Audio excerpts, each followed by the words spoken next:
Good afternoon, ladies and gentlemen. I'd like to call the meeting of the Tallahassee City Commission to order. It is Wednesday, September 11th, at 3:03 in the afternoon. Ladies and gentlemen, as we are all aware, it is September 11th, and 23 years ago, our nation suffered the worst domestic terrorist act in the modern history of our country. And I would like to start this meeting off by asking for a moment of silence for those who lost their lives on September 11th and those whose lives were forever impacted.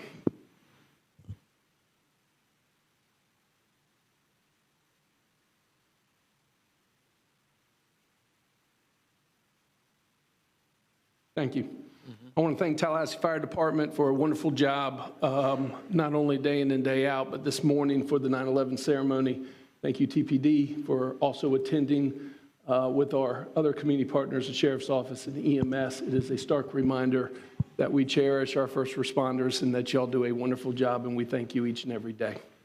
All right, it is my honor and privilege to introduce Reverend Hugh Chapman of St. Michael and All Angels Episcopal Church, who will be providing the invocation. Reverend, it's great to see you. If you will join us at the podium, and ladies and gentlemen, if you will stand for the invocation.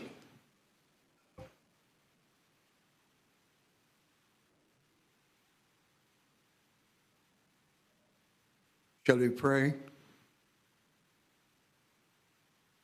God our Father, as we gather in this chamber to conduct the business of our city, we ask your continued blessings upon our mayor, our commissioners, and all those who serve in our city. Lord, direct them in all their doings as they seek to serve the least and the greatest among us, and particularly those on the margins of our society, for whom every day is a challenge, a struggle, a need that they can hardly fulfill. So may we as a city be ever mindful of their needs and the responses we provide. We ask it in your holy name. Amen. Amen. Amen. Ladies and gentlemen, will you join me in the Pledge of Allegiance, please? I pledge allegiance to the flag of the United States of America and to the republic for which it stands, one nation, under God, indivisible, with liberty and justice for all. Reverend Chapman, on behalf of the City of Tallahassee, let me take this opportunity to congratulate you. You just had a milestone anniversary, 45 years as an ordained minister, and you serve our community well, and it's an honor and a privilege to have you here today to provide the invocation. Congratulations, and thank you very much.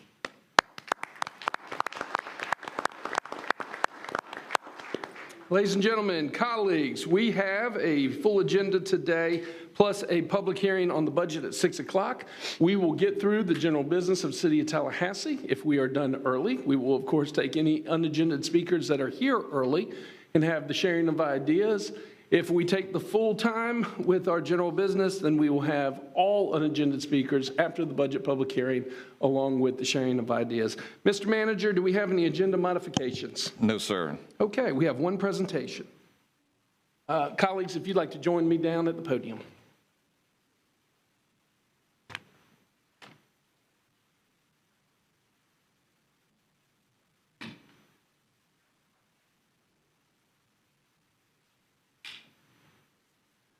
And as my colleagues are coming to join me, I would like to ask Kay Meyer, Matt Guzzi, Steven Sardellis, and all of our friends from Big Bend 211 to please come join us as well. And of course, Ms. Nicole Dempsey, the Community Engagement and Partnership Coordinator for Veteran Affairs, to please come join as well. Thank you so much for being with us today. Ladies and gentlemen, I got a bit of a tickle. You'll notice my cough. I'm going to ask my colleague, the Mayor Pro Tem, Curtis Richardson, to actually read the proclamation for me. Thank you. Appreciate you. My pleasure. My honor to perform this duty. The proclamation reads, whereas September is recognized nationally as Suicide Prevention Month, a time to raise awareness of this critical issue that affects individuals, families, and communities across the nation. And whereas suicide is a leading cause of death and the effects of suicide are felt deeply by those left behind, creating a ripple effect that touches friends, family members, co-workers, and the larger community. And whereas every life lost to suicide is one too many, and it is our responsibility as a community to support those who are struggling and to provide resources that can save lives. And whereas 211 Big Ben has been a pillar of support in our community, offering free, anonymous, and empathetic crisis intervention and emotional support through its 24/7 hotline, connecting individuals to the resources they need during their most vulnerable moments. And whereas the introduction of the 988 Suicide and Crisis Lifeline provides an additional accessible and easy-to-remember resource for anyone experiencing a mental health crisis, ensuring that help is always just a phone call away. Whereas both 211 Big Ben and the 988 Lifeline are critical tools in our community's efforts to prevent suicide, providing immediate assistance to those in distress and connecting with them along with long-term care and support, and where it is essential that we as a community continue to promote awareness of these vital services, ensuring that everyone knows where to turn in times of crisis and that no one feels alone in their struggles. Now, therefore, I, John E. Daly, by the authority vested in me as mayor of the City of Tallahassee, do hereby recognize September as Suicide Prevention Month in the City of Tallahassee. I urge all residents to take the time to learn about the warning signs of suicide, to reach out to those in need, and to support the life-saving work of 211 Big Ben and the 988 Lifeline. Let us come together as a community to offer hope, help, and healing to those who need it most. Together, we can make a difference and save lives. In witness whereof, I have hereunto set my hand and caused the seal of the city to be affixed. It's signed by our mayor, John E. Daly, on this day, September 11th, 2024. It's my honor to present these proclamations, one to Matt Guzzi, the Executive Director of 211 Big Ben, and one to Ms. Nicole Dempsey. We are very familiar with 211 the Big Ben, and I'm going to ask you, Matt, to provide some comments in just a second as well, but it's my pleasure to also introduce Nicole Dempsey. Once a month, all veterans organizations get together in this community, and I attend on behalf of the city and the mayor's office. And I've had the opportunity to meet Nicole and learn more about the incredible work that she is doing to prevent suicide within our veteran community, and I invited her to come join us as well today. So first and foremost, Matt, would you come and please provide some comments? Nicole to follow. Thank you all. Good afternoon. First, my appreciation to the leadership of this city and your support, your ongoing, consistent support for this issue. Mental health is a very real thing. People in this room struggle with it, or you know someone who struggles with it. And we all have to be aware. We have to keep our eyes open. We have to keep our ears open, because when we know someone's struggling, when someone is not like they should be, we have to start asking questions. 988 is a 3-digit number that anyone can call. Sometimes you're surrounded by people and you feel really alone. Call 988. These folks up here are the folks answering those calls. They're amazing people. And they give of themselves, every day for calls that can last 15 minutes or 2 hours, trying to get somebody to a safe space. So the last thing I'll leave you with is 250 to 300. That's how many calls per month we get on our suicide line, on our lifeline. So it's in our community. Let's take care of each other, and we really appreciate it. Thank you.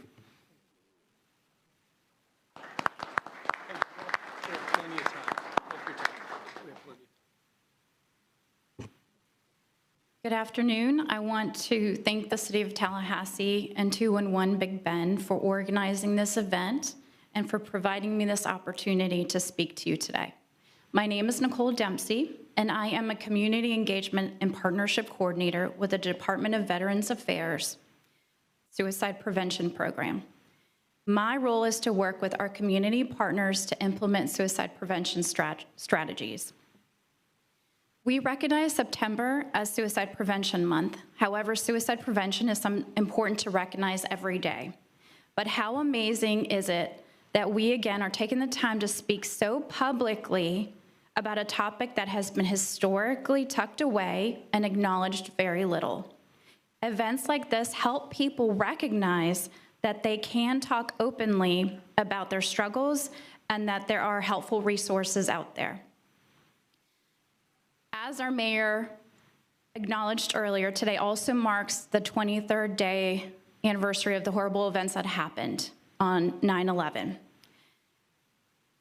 That was one of the most horrific events that has happened in modern history.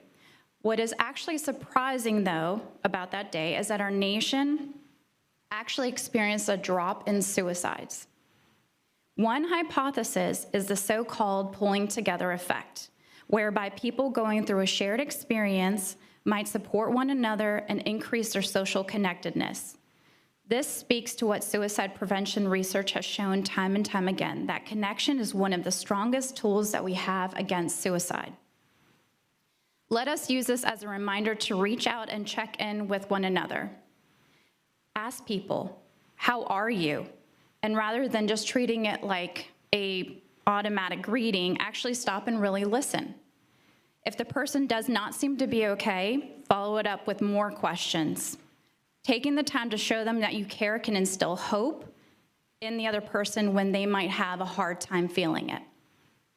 So as 211 mentioned, we do have the 988 number, which is very easy to remember. It's like 988 or like 911, but for mental health. And in addition to that, we have the Veterans Crisis Line number. And that's available for our veterans, service members, and family or friends that are concerned about a veteran or a service member. You call the number 988, and at the prompt, you press 1, and you'll get directed to a responder. And just like the 988 number, it's available 24 hours a day, 7 days a week. This responder is equipped to support with an understanding of specific veteran resources and military culture. So again, thank you for taking the time today and for all your work in making our community a safer and healthier place. Thank you.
Curtis, thank you.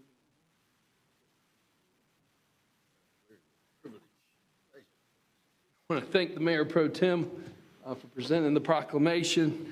I'm asking for your patience as I have this tickle in my throat and I have a little bit of a cough. All right. Before we get started, I also want to take a second to recognize some of our friends from the Florida League of Cities that is here. They are participating in the Florida League of Cities Leadership Program. And part of their program, they have to observe a city commission meeting. And it's great to have you all here. As you know, the city of Tallahassee is a proud member of the Florida League of Cities, and we are very active in the Florida League of Cities. Thank you very much for everything that y'all do. All right, Mr. Manager, do we have any announcements to come before us? No, sir. Do we have any appearances by other governmental entities? No, sir. All right, we're on the consent agenda. Have any consent agenda items been pulled? No, sir. We have any speakers on the consent agenda? Mayor, we have one speaker on item 8.01. Let's go ahead and hear. Stanley Sims. Mr. Sims knows, but I'll remind those who are here, each speaker will have 3 minutes for remarks, and I'll give you a heads up at 2.5, and the light in front of the mayor will also turn to a yellow color at that same 2.5-minute mark. Great. Name and address for the record, please. Good afternoon, Mayor. Point of information, I didn't know which one of these, or I assume with all of the controversy at the airport, I thought one of these were. Where on the agenda are we talking about the airport, the issues that's been in the Tallahassee Democrat? Unagenda speakers, if you want to bring up other issues that are. I apologize. I'll do it on agenda. Okay. I just didn't want to make sure that I did the right thing. Great. Do we have any other public comment? No, sir. All right, we're on the consent agenda. Move consent, Mr. Mayor. Been properly moved by the Mayor Pro Tem, seconded by Commissioner Williams-Cox. All those in favor signify by saying aye. Aye. All those opposed, passes unanimously 5-0. We are on City Commission appointments, 10.01, Mr. Cook. Thank you, Mayor. Mayor and Commissioners, the current term for Seat 7 on the Council on Culture and Arts will expire on September 30th of 2024. Elizabeth Uchimura is recommended for appointment to a first term beginning on October 1st, 2024. Excellent. Do we have any public comment on this item? No, sir. Okay. Commissioner Matlow, are you still a representative on COCA? I am, yes. Okay, I will recognize you for comments. Well, thank you. Well, first off, thanks to the entire COCA board and Kathleen Spihar, who's with us today, for all the hard work that you do. I'm happy to make the motion for the recommended appointment. Second. Been properly moved by Commissioner Matlow, seconded by the Mayor Pro Tem. Any further comment? Seeing none. All those in favor signify by saying aye. Aye. All those opposed, passes unanimously 5-0. All right, Madam Attorney, do we have any ordinances to be introduced this evening? We do not. We are on policy formation and direction, 12.01. Mr. Manager. Thank you, Mr. Mayor. You'll recall at your last meeting, you directed staff to begin the process, subject to your approval tonight, to rename a portion of Pasco Street from Orange Avenue to Tucker Street to T-Pain Lane. So we're before you this evening to request your approval. You'll see on the screen the segment of road that's involved.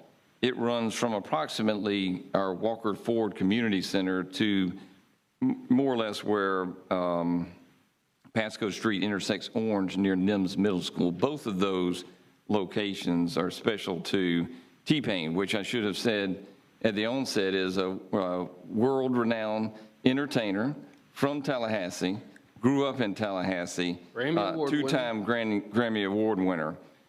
Very successful and known around the world, and he's one of our hometown own. And so tonight would be, with your approval, renaming this segment of Pasco Street in his honor.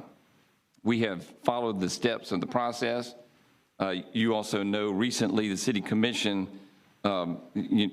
is in charge of renaming city roads. This is a city road. Part of that process in the renaming is to make sure it meets all naming criteria, any public safety issues. That's been done. The departments find no issue with those, and we're prepared to move forward. With your approval, we will go through the requisite steps of notifying the property owners that are addressed on the road, as well as the productions of signs, and we'll have a ceremonial event sometime this fall. So with that, we recommend your approval of this item. Great. Mr. Clerk, do we have any public comment on this item? We do have one speaker on this item, Jean Amatis.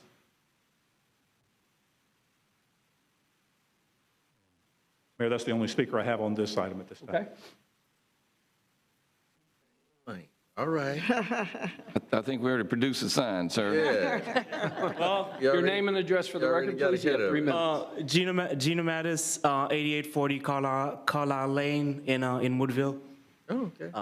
I guess I was gonna come up here and try to plead a case for Mr. T-Pain, but apparently you guys already made a decision. Oh, yeah.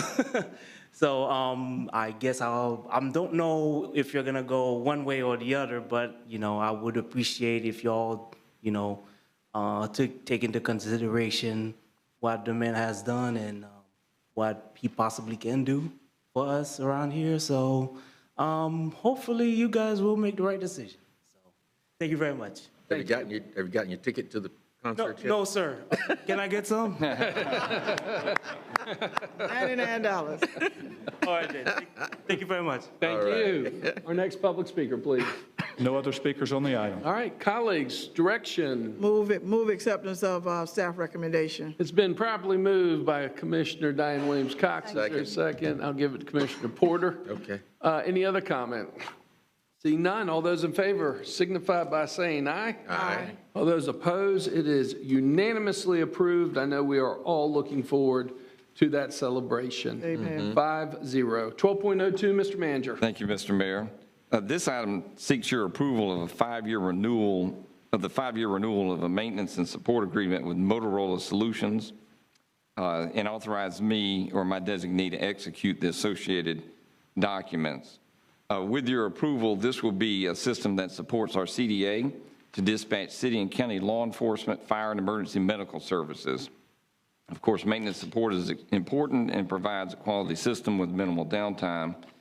Renewal of this maintenance agreement secures support services, future software upgrades and enhancements, and a hardware refresh for this system. Costs are shared between the city and the county because it serves us both. Approximately 2/3 of the costs are assigned to the city and 1/3 to the county. For financial purposes, the annual cost to the city will range from approximately $421,000 to $495,000 a year over the 5-year period. Sabrina Holloman is our Deputy Director of T&I. She's here to answer any questions that you might have. Excellent. All right, do we have any public comment on this item? No, sir. Okay. Direction, colleagues, comments. Move staff recommendation, option number 1. Second. Option number 1's been properly moved by the Mayor Pro Tem, seconded by Commissioner Williams-Cox. Any further comment? See none. All those in favor signify by saying aye. Aye. All those opposed? Passes unanimously, 5-0. We are on 12.03. Mr. Manager. Thank you, sir. I'm going to ask David Pollard, our Airport Director, to come forward to provide a summary of this item. But overall, this recommends your approval for an award of a main terminal chiller plant replacement project. Probably not the most exciting project, but a necessary one. And the timing is good. You saw earlier this week where David and team have been successful at another grant. They've been very, very successful in bringing dollars to Tallahassee, in this case, approximately $20 million. That grant will help fund this project. David, if you don't mind giving us an overview of this and how it fits within the grant and the other scope. Absolutely. Thank you, City Manager, Mayor, Commissioners, appointed officials. Great to be back before you again today.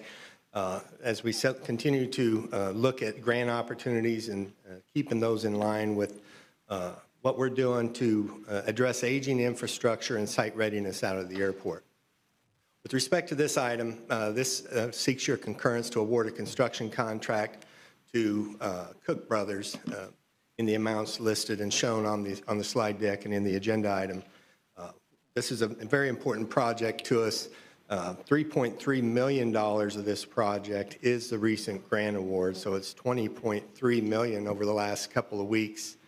This stacks on top of over $78 million that we've pulled in the last 5 years. So I think that's certainly shows that we're out there pursuing these grant opportunities, doing everything we can to address the aging infrastructure and the sites out there at the airport, and leveraging our local dollar to the very best that we can.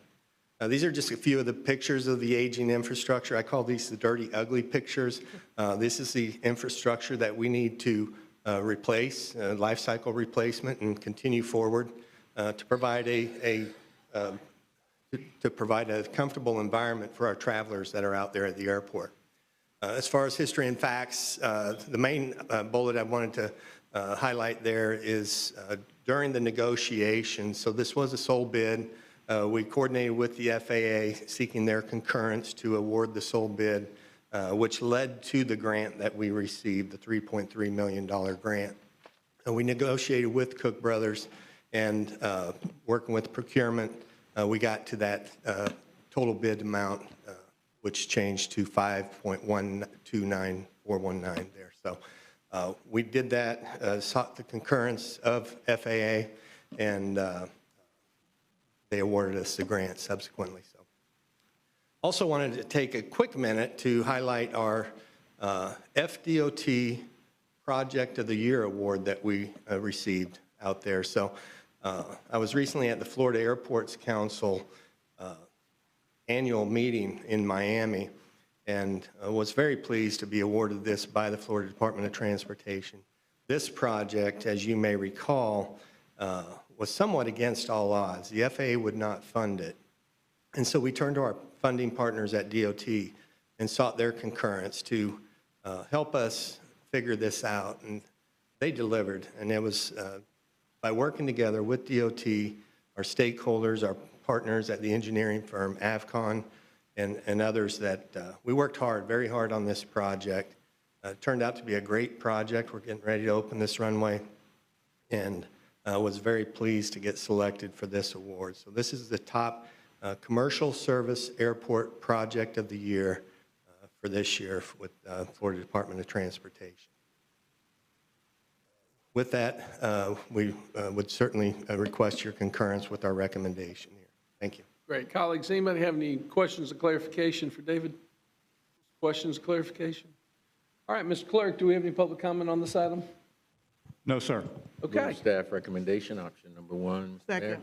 It's been properly moved by the Mayor Pro Tem for staff recommendation, seconded by Commissioner Williams-Cox. Any further comment? Commissioner Matlow.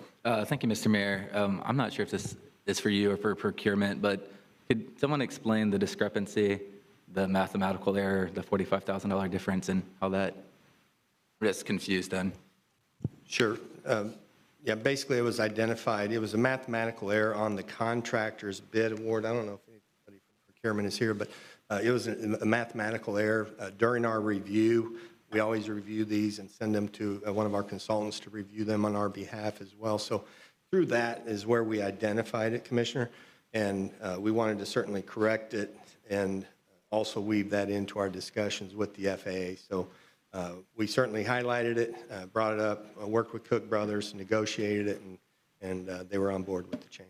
Okay. And there were no other bidders, so it wouldn't give them any type of advantage? Correct. Okay. Thank you, Mr. Mayor.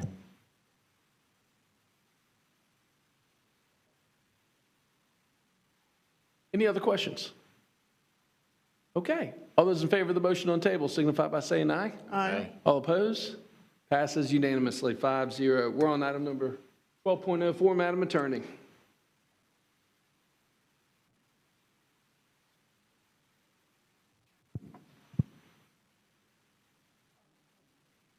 Hold on. Let me recognize Commissioner Porter. Commissioner Porter, you're recognized. I will be stepping away as there is a conflict of interest, so I'm going to recuse myself and step away from this item. Excellent. Thank you. Madam Attorney. Thank you, Mr. Mayor. Item number 12.04 is a request for reimbursement of attorney's fees. In October of 2023, Carlos Ray, in his capacity as chair of the Tallahassee Independent Ethics Board, filed an ethics complaint against Commissioner Porter. By order dated June 18, 2024, the Tallahassee Independent Ethics Board dismissed the complaint. Commissioner Porter prevailed on every aspect of the complaint. Pursuant to City Commission Policy 103.05, Commissioner Porter is entitled to payment or reimbursement of her attorney's fees and costs because she successfully defended and prevailed against the ethics complaint. The complaint arose out of or in connection with her employment with the city while acting in her official capacity as a city commissioner, and the fees and costs incurred were reasonable. The recommended option is option 1, to authorize the city to pay or reimburse Commissioner Porter the sum of $2,500 from the Risk Management Claims Fund 740-120-601-540070. Thank you, Mr. Not to be specific. Yeah. Mr. Clerk, do we have any public comment on this item? No, sir. Okay. Motion for approval? Motion for approval. Properly moved by Commissioner Williams-Cox, seconded by Mayor Pro Tem. Any further comment? Seeing none, all those in favor signify by saying aye. Aye. All those opposed, passes 4-0 with Commissioner Porter recusing herself from the vote. Mr. Manager, do we have any other business to come before us under policy formation direction? No, sir. Do we have any other business to come before the City of Tallahassee before the budget workshop? No, sir. Wow, I think we set a record. I think so. 5-0 votes on everything, and it's 3:33. Okay, why don't do we have any members of the public that are here to speak on unagended items? Mr. Holliday, I know you're here. We've got a couple. Mr. Holliday, come on up, and if you can get us ready for unagended, that'd be great. And we'll go ahead and hear you now so you don't have to wait till after 6 o'clock. Your name and address for the record, and you have 3 minutes. I'm Bob Holliday, president of the Tallahassee Historical Society. I know most of you, and, you know, you're going to get through so early that I can go down and work on the log cabin. There you go. About that. Thank you again, Mr. Mayor and Commissioners. I'm here with several of our members and friends to talk for just a minute about the Gladstone, which is the I guess the last Victorian home down on North Monroe and one of the last in the city. We are not here in any sense, let me emphasize that, to be adversarial, not to the governor, not to the state agencies involved in this, and certainly not to you all. When the news broke several weeks ago about the pending demolition of the Gladstone, some of our board members asked me to just simply make inquiries about other possibilities than demolition of it. That's all I've been doing for the last 2 or 3 weeks. The state has only owned the Gladstone since June. It is our understanding, and these dates keep juggling, it is our understanding that it could be demolished as early as the end of next week, which would be September the 20th. I don't know whether that's still good or not, but I've been told that pretty reliably. We brought you all a resolution a couple of days ago asking the commission to vote a formal request to the Department of Management Services not to do anything to it until the end of the year. Let us give a chance to explore other options. I mean, I have had 1 or 2 people approach me just this week. I'd love to own it. I'd love to do something with that. So it's my understanding that the mayor and the commission would prefer to send a letter to DMS, and that's fine with us. Again, we know that your leverage here is very limited, but it certainly makes you all look good that you are willing to send such a letter, and it would certainly make the state look good if they were willing to respond and give us to the end of the year to explore options. You have about 20 seconds remaining. I'm done. If you got any questions, ask me or ask Bill or anybody. Thank you all very much. Thank you. Colleagues, we all received communication from Mr. Holliday. I followed up immediately and said I would be more than happy, without objection from the commission, to represent the commission in writing and formally ask that the state postpone the date of demolition and to give the Historical Society and other interested parties the opportunity to enter into negotiations to see if there is a positive outcome before it is demolished. And so we will turn that letter around immediately and get it out the door formally on behalf of the City Commission and myself to ask and formally get you involved with the process and see if we can bring about resolution. Oh, of course.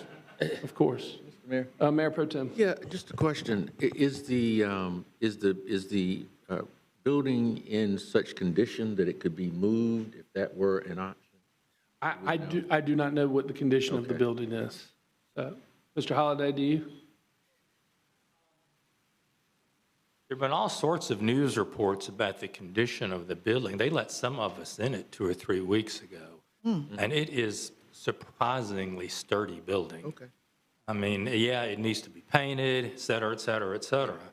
But heart of pine, hardwood floors, all the door framing, original door framing, transoms, mantles, clawfoot tubs.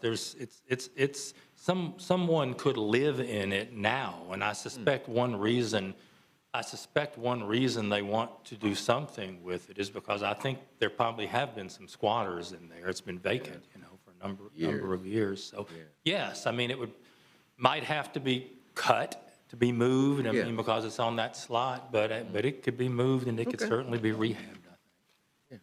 Well, again, we'll be more than happy to reach out formally on your behalf to see if we can get a delay.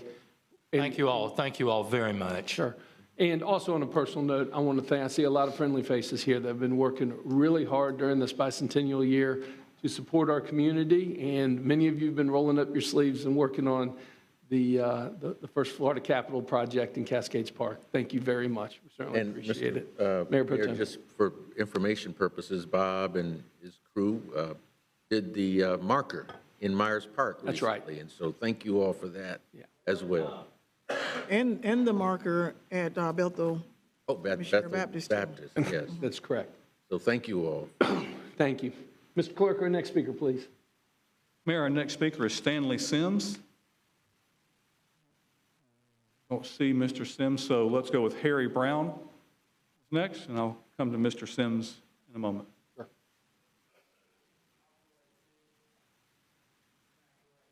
Mm-hmm. Come on, Harry. Brown. Your name and address for the record, please. You have 3 minutes. I'm Harry Brown, and I reside at 5431 Crump Road, Tallahassee. I'm here to tell the truth and nothing but the truth, so help me God. After 21 years in the Air Force defending the freedoms of fellow Americans providing loyal and dedicated service, I returned to work for the City of Tallahassee for 19 years and 3 months and was treated as less than human while giving loyal and dedicated service to this city. I was fired and marched out of City Hall with a gun in my back, which was instigated by the racist Tom Coe. And it was later, my personnel file was annotated stating that I resigned. I asked Mr. Jim Cook to provide me that information, and he claimed that he could not find it. Well, Mr. Cook, I found it. Did everyone see it, please? Why can't you put it on a bigger screen so people can see it? Mr. Brown. Yeah. Okay. I have dealt with some really sleazy, dirty, and despicable so-called leaders in this government. I should have received my severance pay at the time of my firing, and not later, according to the report, according to policy of the City of Tallahassee. I did not receive my severance, and neither did I receive $16,000 of attorney's fees. I had been treated so inhumanely that I had been bashed into deep compression. The city did not pay me my severance, nor my attorney fees. And Lou Shelley, the city attorney at the time, stated that Anita Favors tried to take all of your money. He said she does not listen to her advisors. And you know that's wrong.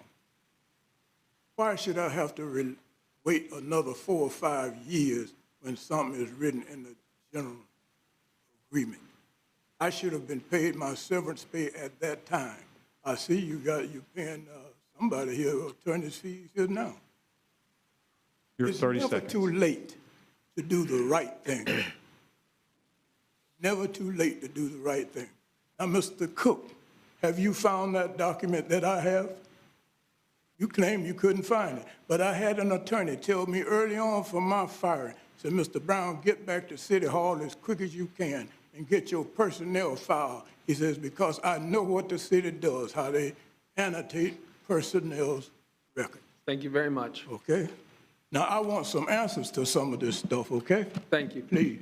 Our next speaker, please. Next speaker is Cheryl Gibbons. Cheryl Gibbons and then Bill Reeves.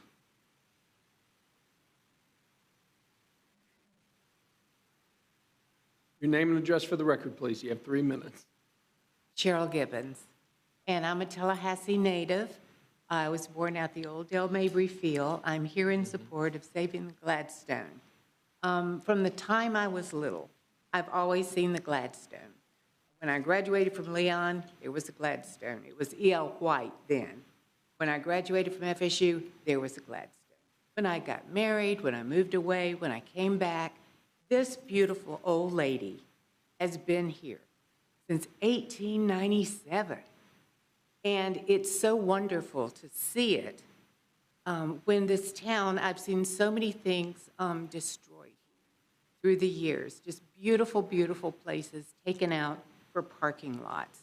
I remember how we used to go down to Smoky Hollow, and we were poor, and we sold some vegetables and clothes. And I remember the experience of being in this totally wonderful environment of diversity. And I look at this now, and I look at Tennessee Street, and I see all these boxy, sterile-looking houses. And we've got this beautiful old lady to save. I mean, we save senior citizens. This is a senior citizen. And so I just wish that anyone that could help would join us, because I think it's really, really important. And something needs to be done now, though, because the windows are broken out upstairs, and with all the rain, we need something done so the house won't be further damaged. I've been inside the home. It is gorgeous inside. The parlor's still beautiful. We could have it, McClay could possibly take it, Goodwood could possibly take it, the Junior Museum could possibly take it. There's so many options to save this part of our history. And I don't want to live in a world that's sterile with these ugly square houses. I want to live in a world of integrity and beauty and joy and magic. And it's part of the magic of our city. So if you can help in any way, please do. Thank you. Thank you. Our next speaker, please. Bill Reeves. Bill Reeves, followed by Heather Lance.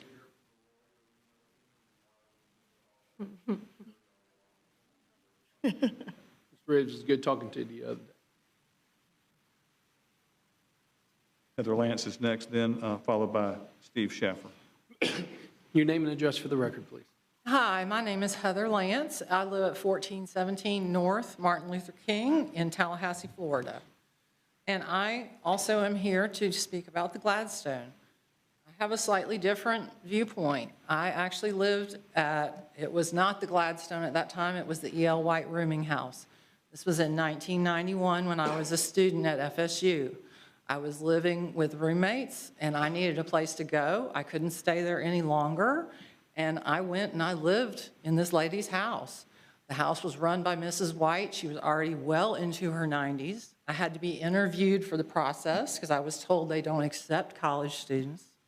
And let me tell you, this woman kept that house as neat and clean and immaculate as a pin. There was only one bathtub for the whole downstairs, which meant we all had to share the bathtub, but everything was always perfect. Everything was always clean. And when I stayed in that house, there was a sense of peace and there was a sense of antiquity because I knew the house was built in 1897.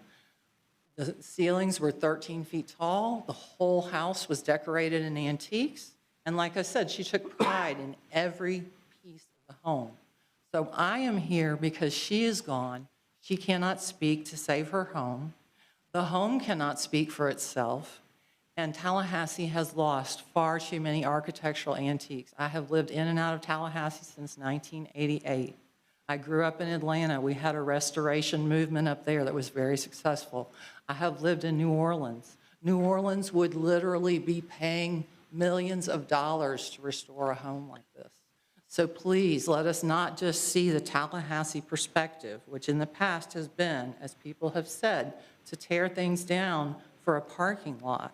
Let us value all parts of Tallahassee, the new parts, the progress, the old parts, the university, the legislature, and our architecture, because it's almost gone. There is very little left. Thank you for listening to me. Thank you. Our next speaker, please. Next speaker is Steve Schaffer. He'll be followed by Delatry Hollinger.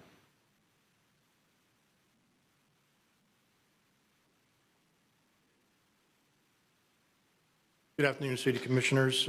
My name is Steve Schaefer.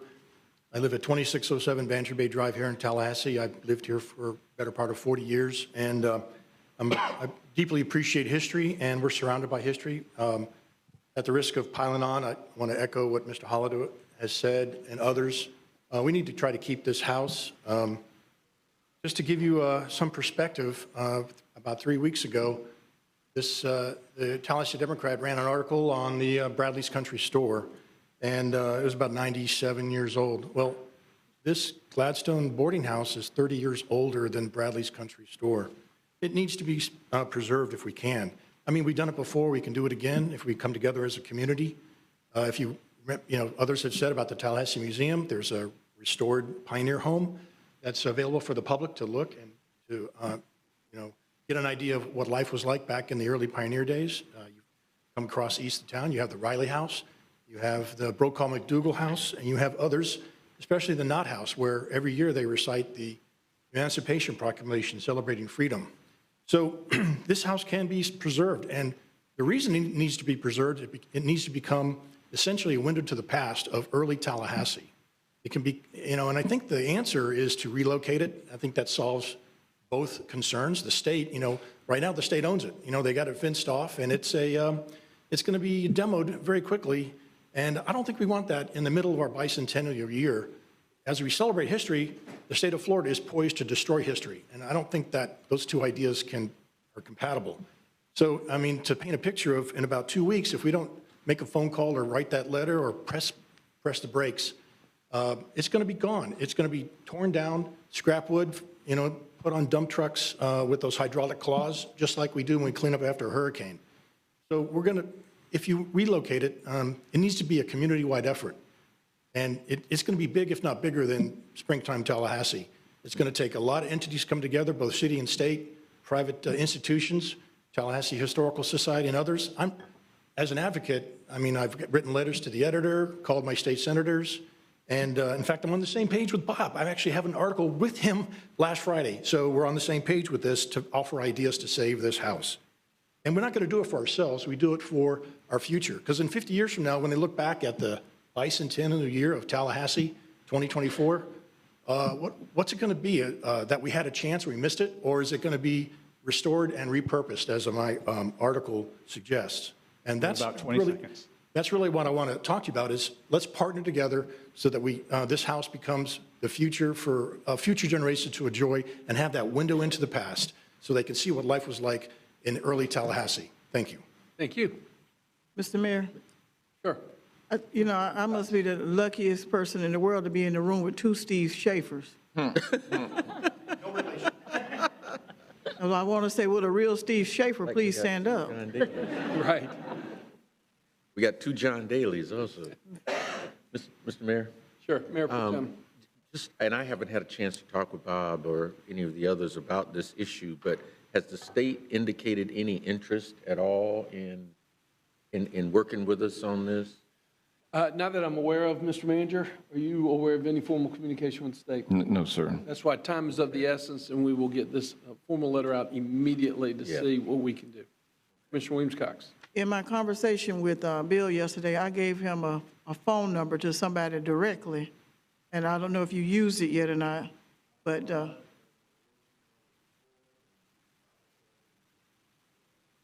okay, it is a cell phone, so text.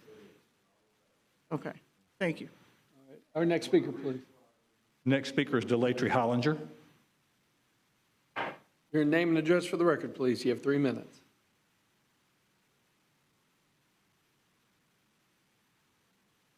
Good evening. Mr. Mayor and Commissioners, Delatry Hollinger, 750 Whale Street. I'm here this evening to discuss 2 items. The first being the historic 127-year-old Gladstone building on Monroe Street. As a historic preservation advocate for many years, and as a member of the Tallahassee Historical Society, I'd like to implore the Commission to consider all options available to assist in the preservation of this building.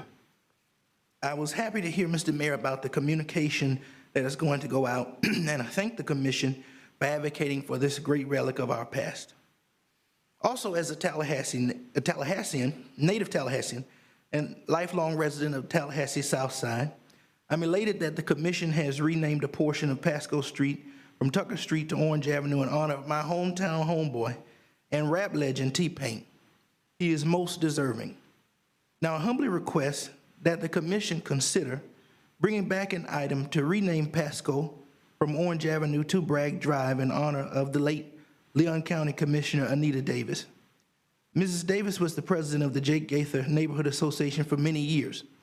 When she moved to Tallahassee in 1979, she noticed that African Americans were not represented in any county office, and at that time, only one African American was serving in city office. As president of the NAACP, she filed the lawsuit in 1983, which successfully brought about a single-member district system for both the Leon County Commission and Leon County School Board.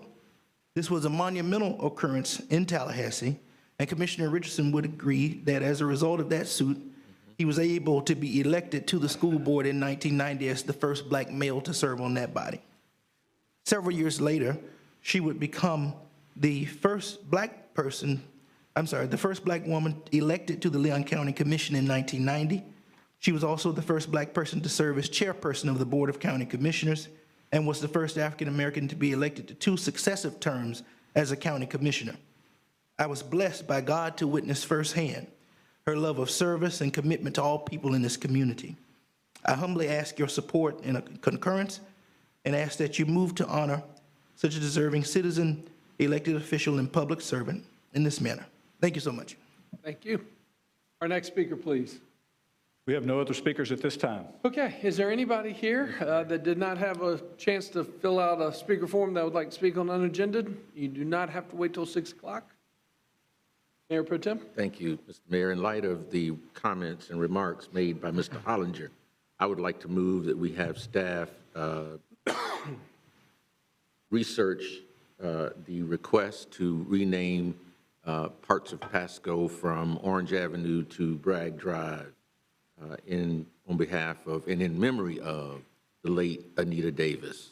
Motion on the table made by the Mayor Pro Tem regarding the renaming of parts of Pasco Drive after Commissioner Davis. Is there a second for the motion? I would second it. Seconded by Commissioner Williams-Cox to begin the process. Any further comment? Yeah, thank you, Mr. Mayor. And, you know, as Mr. Hollinger mentioned, it was because of Anita, and I'm getting emotional because it meant so much to me, that I got my political start. I'm not going to even say political start, community service start in this community. I was the first African-American male elected to the Leon County School Board as a result of Anita's efforts to have the school board members elected from single-member districts rather than at large. And I owe that to Anita, and we worked together on that to some degree. And so it's just befitting, given that and all of the other work that she did in this community, not just politically. She was president of the NAACP and accomplished a great deal in the community in that capacity as well. She was a wonderful wife and mother, and certainly is deserving of this kind of recognition. I know we have a park that's also named after her, but I think this kind of recognition near where she lived is certainly appropriate as well. Thank you, Mr. Mayor. Motion's been made by the Mayor Pro Tem, seconded by Commissioner Williams-Cox. Any further comment? Seeing none, all those in favor signify by saying aye. Aye. All those opposed. Passes unanimously 5-0. We're on the sharing of ideas. Commissioner Richardson, Mayor Pro Tem, the floor is still yours. I don't have anything at this point. Okay. Commissioner Williams-Cox, let's go down the line. So early in the day, I can't even think of anything. I'm stunned, All right. speechless. Commissioner Matlow, you have the floor. Thank you, Mr. Mayor.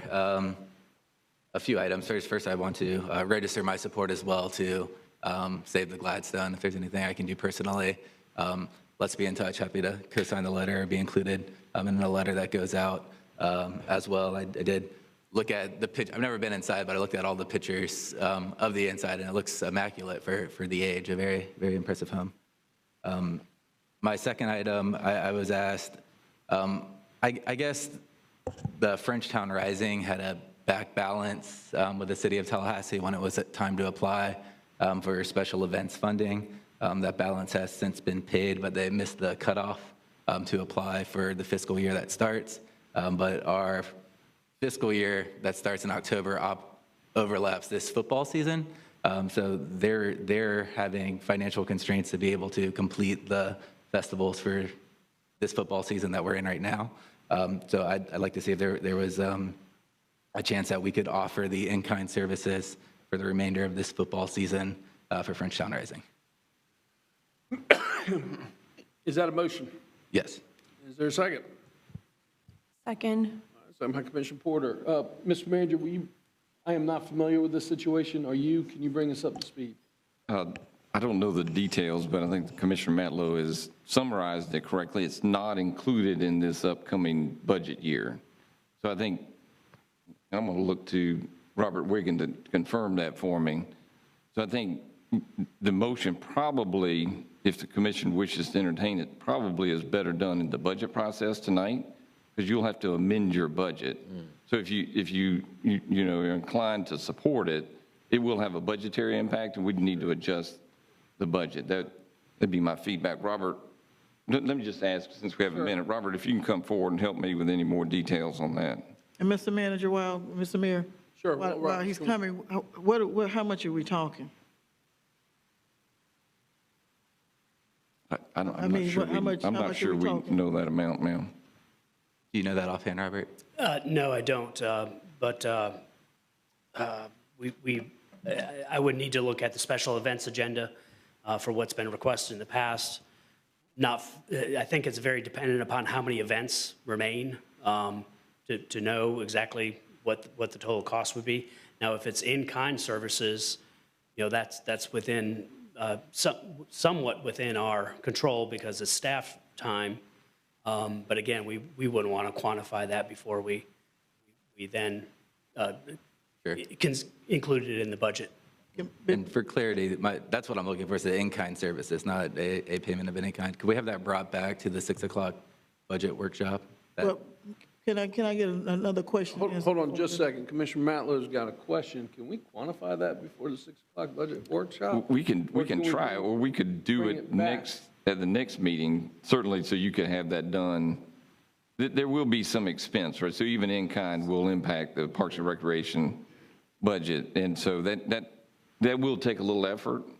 We could do it, we can make our best guess tonight, but we could do it better for the next public hearing, which is in time to adjust your budget if you would like to do that as well.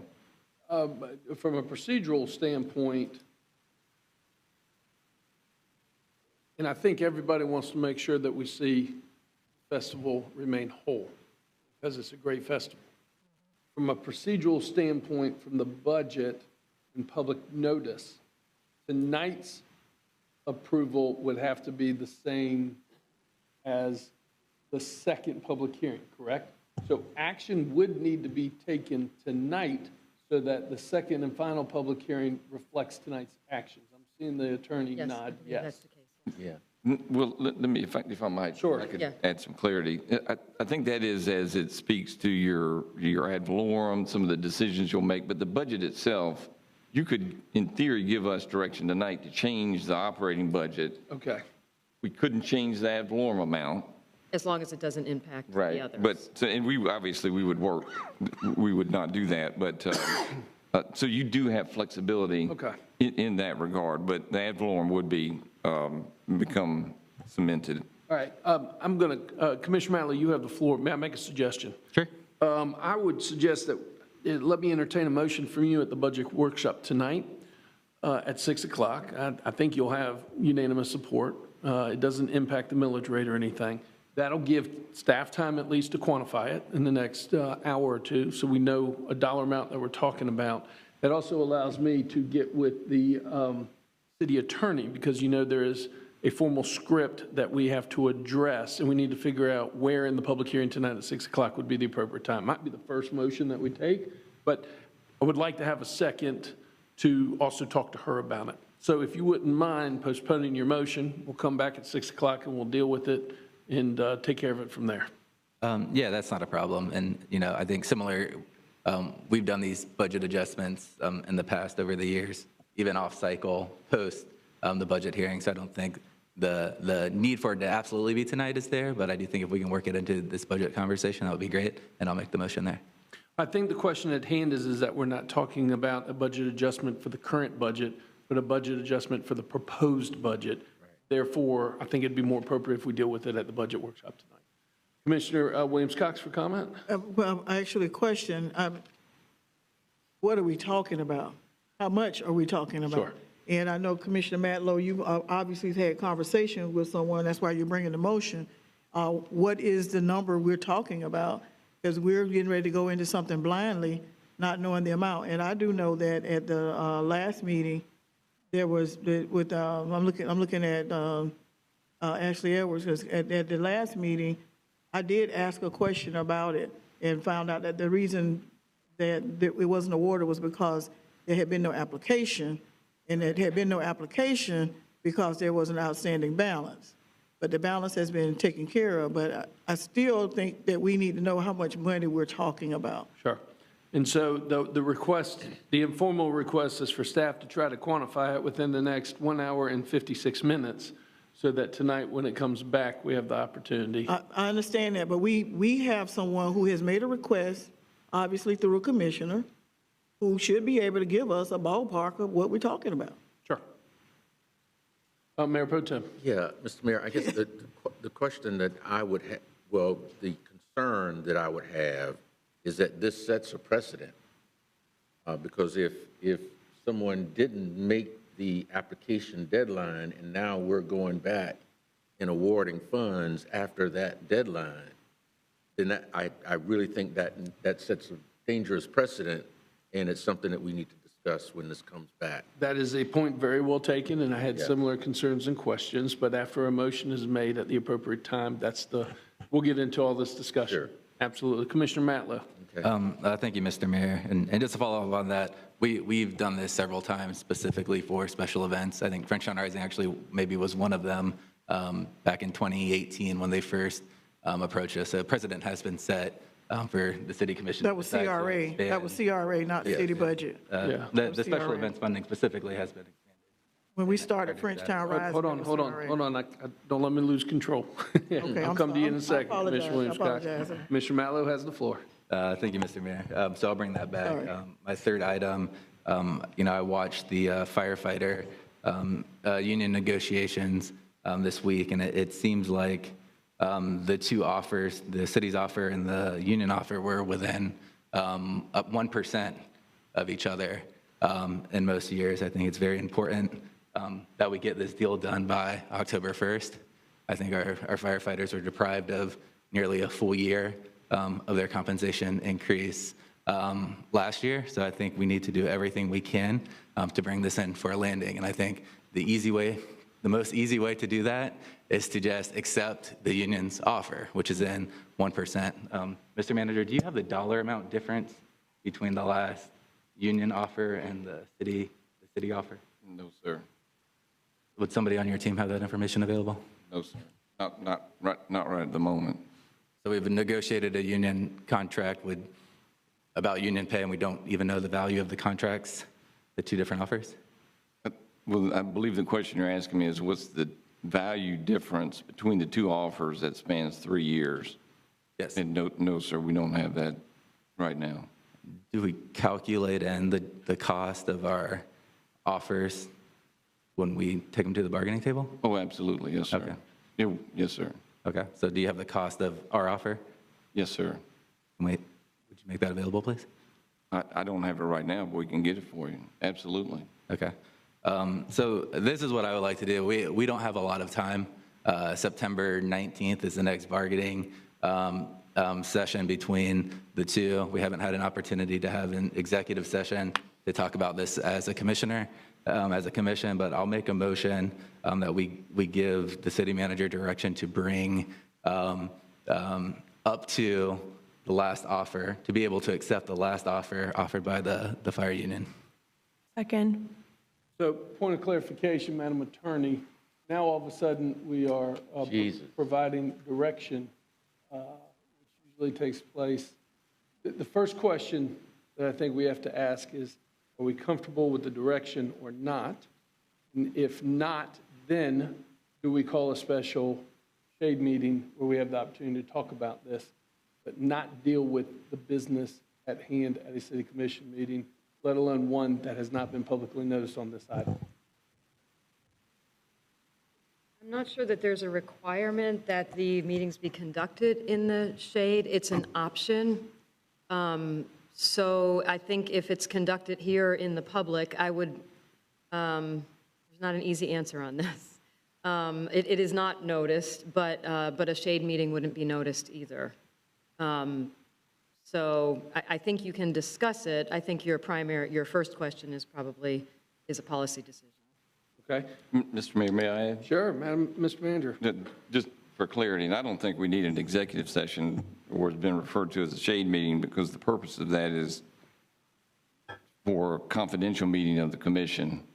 That is its only purpose. That's not been followed by Commissioner Matlow or Commissioner Porter in the past. I think any discussion is free to be had here. I think that's just as good as a meeting that's not really confidential. In the case of giving me direction on the negotiation, you can't dictate what I negotiate by state law. I'm the chief negotiator. You can give me guidance and feedback, but you can't specify exactly what the offer to be made is. So just provide that clarity. It's clear what offer has been made to the firefighters. That's been very public. The press has reported it. It's reported on social media. We have to be very careful not to attempt to negotiate with the membership and negotiate at the negotiating table. So I'll provide that caution.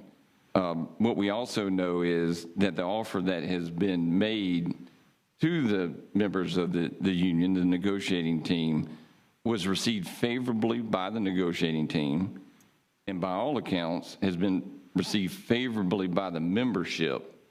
And so we want to be careful, and I think that's a signal in negotiation. So if those that you're negotiating with and those that they're representing have received favorably the financial offer, that's a positive signal. To continue negotiating is kind of defeats itself. That just, that we're just talking negotiating strategy. Normally we would do this in a closed confidential meeting. I don't think that's necessary because we've not been able to do that in the past. So I share that. The offer that has been made, financial, and we focused almost exclusively on the financial package because those are the elements that are the most difficult to get past in a union negotiation. As we think about it, most of the public would think that's all we negotiate is wages. Really important here. We know that this particular contract would begin October 1st. So we're, a few weeks away from that. It could be done. It could be ratified. I believe it could be done with no risk of needing retroactivity, and we know we ran into that the last time. So we know where we stand relative to that, and then the offers on the table for those wages. The chief, Sanders, who's here, he's shaped the offer, and the importance of that is oftentimes when you're negotiating, you may have an across the board. Every member gets the same, it's a percentage raise, 3%, 4%, 5%. This is a bit unconventional. We saw it in the last negotiating session where it's tiered based on the ranks. Because what we've discovered is other departments around the state have shifted their pay schedules, and our firefighter rank, which is our very first rank in the step, our most numerous rank in terms of members, needs to be adjusted more as a percentage to their salaries today. And so that's what you see. And so what's been offered is a 10.5% raise to the firefighters. In fact, I believe the union agrees with the 10.5%. And so that's relevant as well. The way the dollars came about, the percentages and how it spreads across the 3 years is a finite budgetary limit.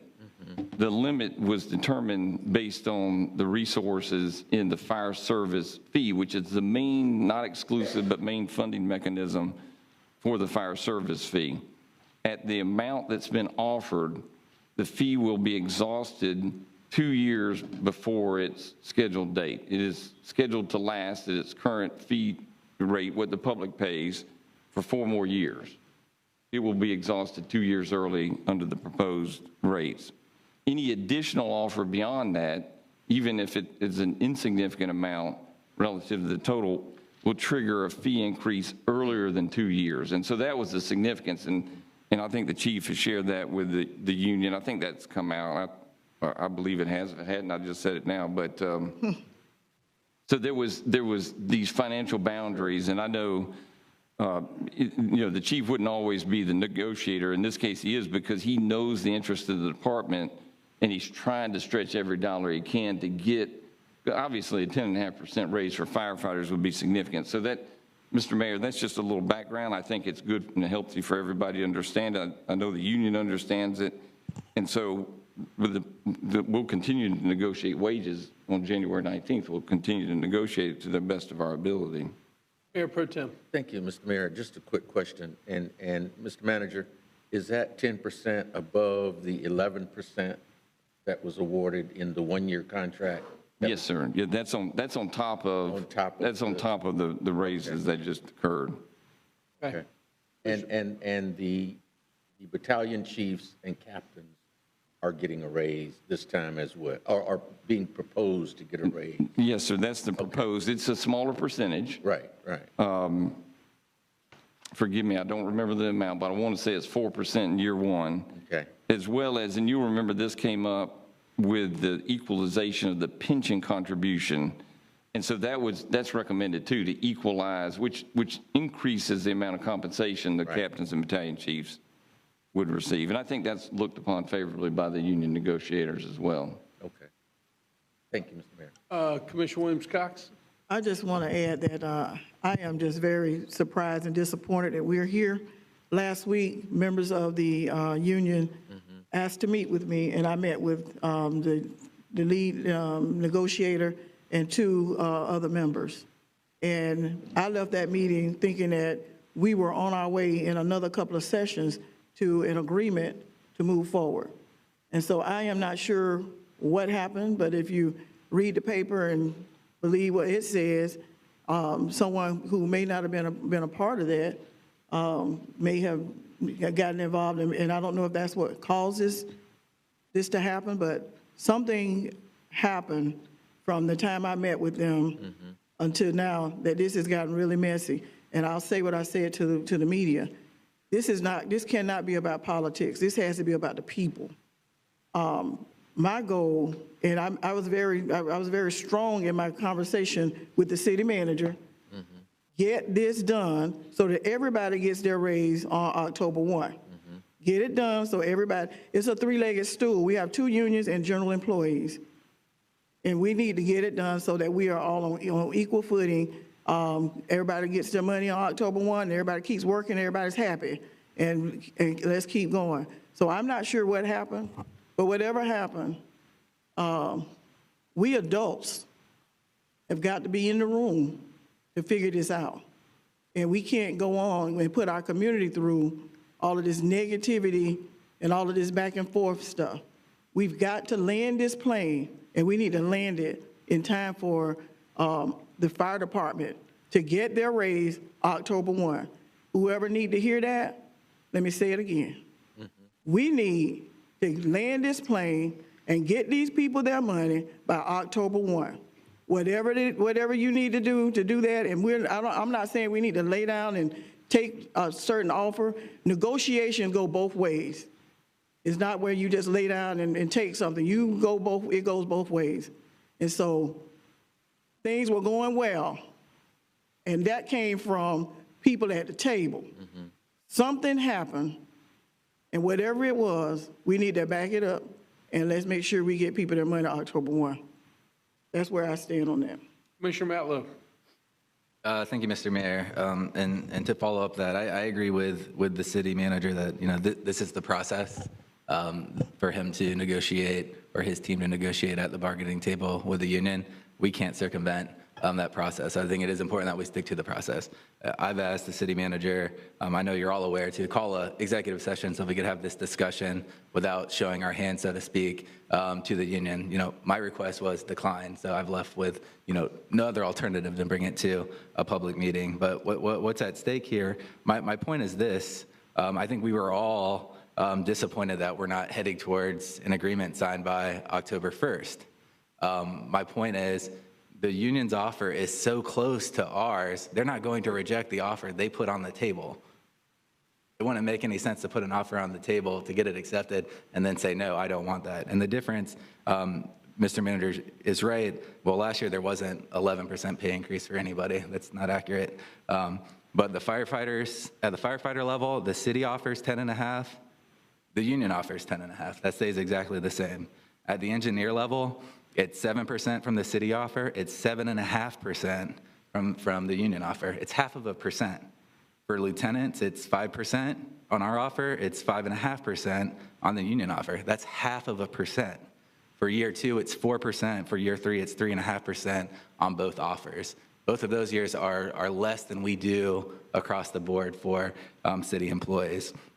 For the supervisors, it's even a worse position. We typically do 5 to 6% across the board for city employees. Our supervisors got 0% last year. So even if you're looking at year 1, split that in 2 because they got 0 last year. So our offer is 4%, and they're only asking for 4.75%, less than 1%. In year 2, we had 4%. They offered 4.75%. In year 3, we've offered 3%.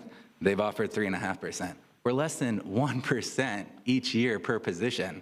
So to me, it makes no sense that we would drag this out any further when we could bring this to a close right now, get this done, and brought back to ratify before October 1. And to the manager's point, that's exactly what my motion was, just so you have the ability authorized by this board to go up to the amount authorized. I know there was a lot of conversation in the union negotiation about having authorization to negotiate different amounts.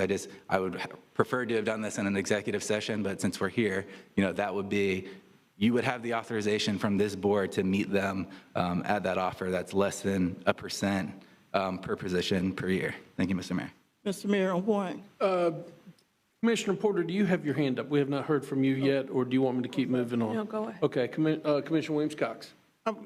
Commissioner Matlow, I think what we're missing here is that these percentages of raises are guaranteed for 3 years. General employees' raises are not guaranteed any year. It's always based on whatever the budget is. And so I would rather have a guaranteed raise anytime than to have one where we got to see what the budget look like to do. So we'll keep that in mind. I keep going back to our general employees. You know, across the street, they're getting a 5%. Over here, they're getting 4.2 because that's what the budget will bear. And so to me, it's not fair to compare them when the union is negotiating a guaranteed 3-year increase at all levels. But for general employees, their raise is going to be dependent upon what the budget will bear. And so, again, it's a 3-legged stool with 2 unions and general employees. And I think that we need to remember that. Thank you. Sure. There's a motion on the table made by Commissioner Matlow to accept the firefighters' proposal in regards to the 3-year contract negotiation.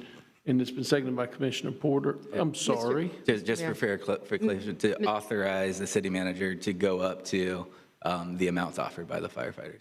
Mr. Mayor, if I may, I do not think that that motion is appropriate. No. I think it's a stretch to have an executive session in the public.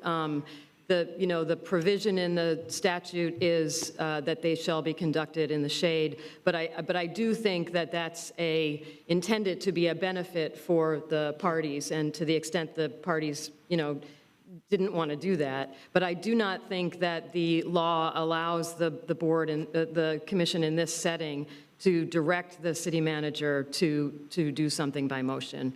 I would take that position that seems to be what the law would say. Madam Attorney, I was just about to get there. Okay, sorry. I Did didn't not interrupt. finish my comments. Thank It's you. okay, but I do appreciate it. And also, we need to keep in mind that not only do we have the process, when we talk about the contract negotiation, what has been addressed here publicly is only one part of it, which is compensation. Other parts of the contract include pension reduction, contributions. Other parts of the contract are non-monetary, and it is approached from a holistic perspective by the negotiating team, and that is why they dig in. None of us are attorneys. None of us are at the point where we are completely well-versed on all aspects of the proposals, whether they are monetary or non-monetary. And on top of that, I agree with Madam Attorney that the motion is out of order because of process based on state law. Yes, sir. Mr. Mayor. Hold on. Commissioner Matlow did have his hand up first, and then I'm coming to you, Mayor Pro Tem. Thank you, Mr. Mayor. Madam Attorney, the law requires the manager to negotiate based on his best understanding of the legislative body's desire, correct? Yes, that is true. That is how the law is written. Yes, sir. What is your recommendation for the manager to accept that type of feedback from the legislative body if we can't do it at this meeting? Well, I think you've done that. I just think a motion directing him to do something is not contemplated by the law. I do think that an executive session is typically where that happens. Okay. And my motion was not directing him, it was giving him authorization from this body for the dollar amount limit as proposed. And that's still in conflict? I don't think it's an appropriate motion for this setting, Okay. Commissioner. Would it be appropriate in an executive session? It may be, but again, I'm not sure, but I don't think it's appropriate for this setting. Okay. I think it's very necessary for this board, this body, to give clear direction to our manager of what our desires is. I've made my position very clear. I know others have, and some of us have not at all. I've heard, in the media from several of my colleagues that they have a desire to get this done by October 1st. There's a very clear way that the manager can get this done by October 1st, as illustrated in my motion. So I will withdraw that motion, and I will make a motion that this board requests that the city manager do everything in his power to bring this to a close before October 1st. I'm so sorry, Commissioner Matlow. I apologize. Will you restate your motion? I'm sorry. Sure. We will direct the city manager to use all the resources within his purview to try to bring this to a close by October 1st. Second. Well, I don't think it takes a motion. No. The manager has already stated the desire. We have all stated the desire, but I am not going to support hard deadlines when we do not control the other side of the bargaining process. I do think that we'll be ready on October 1. I do think that we'll have everything in place, but I also trust the process, and I trust our team, and I trust the good faith of the union, who also wants to bring this in for ratification as well. Any questions, by the way, Madam Attorney, or comments about whether we can put a hard deadline on the negotiating process? I don't think so. Again, I think that this is not the appropriate setting for that. The way the statute reads is that the legislative body is, or that the chief executive officer or representative shall consult with and attempt to represent the views of the legislative body. So I think this discussion, which, as I've already noted, is highly unusual to have in this setting, but it seems to have conveyed that information to the city manager. So the motion is ruled not in order. Mayor Pro Tem, and then back to Commissioner Matlow. Yeah, thank you, Mr. Mayor, and you know, I have, I'm from and I mentioned this before, a union family. My wife worked for the teachers union for 18 years. I was a member of the United Faculty of Florida for 2 or 3 years. I was on the negotiating team for the Gadsden School District for a year or two. I have never, in all of that experience and time, seen the collective bargaining process, if you will, bastardized like we've seen today. I've never seen it. I've never seen a situation where you have an executive session and information is shared immediately after that executive session is concluded, which is supposed to be confidential. And so I mean, I don't know where that leaves us at this point. Certainly, the negotiating process continues because it hasn't been concluded, but I would hope that we would respect that process as it is outlined in statute and give the city manager and the leadership of the union, the bargaining team for the union, the opportunity to continue that bargaining process and come to a conclusion as we did with the one-year contract. It was very unfortunate that it took so long, but all of us respected that process and we let it play out until its logical conclusion. And I think that's what we ought to do now. Certainly none of us want to see this go beyond that September 30th deadline so that these dollars can be included.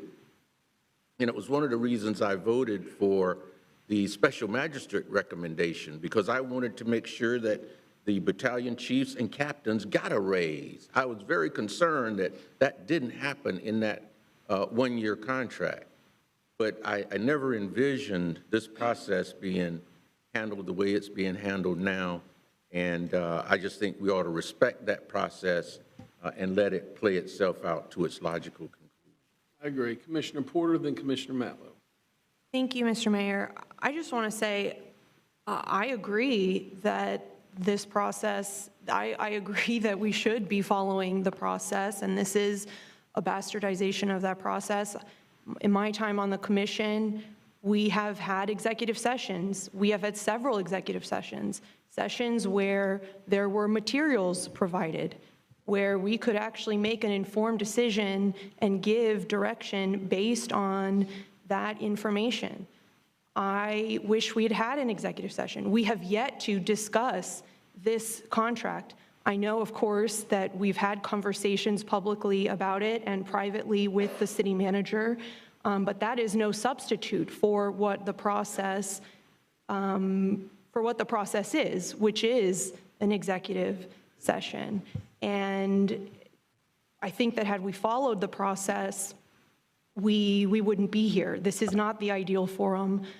Of course, I think we would all agree with that.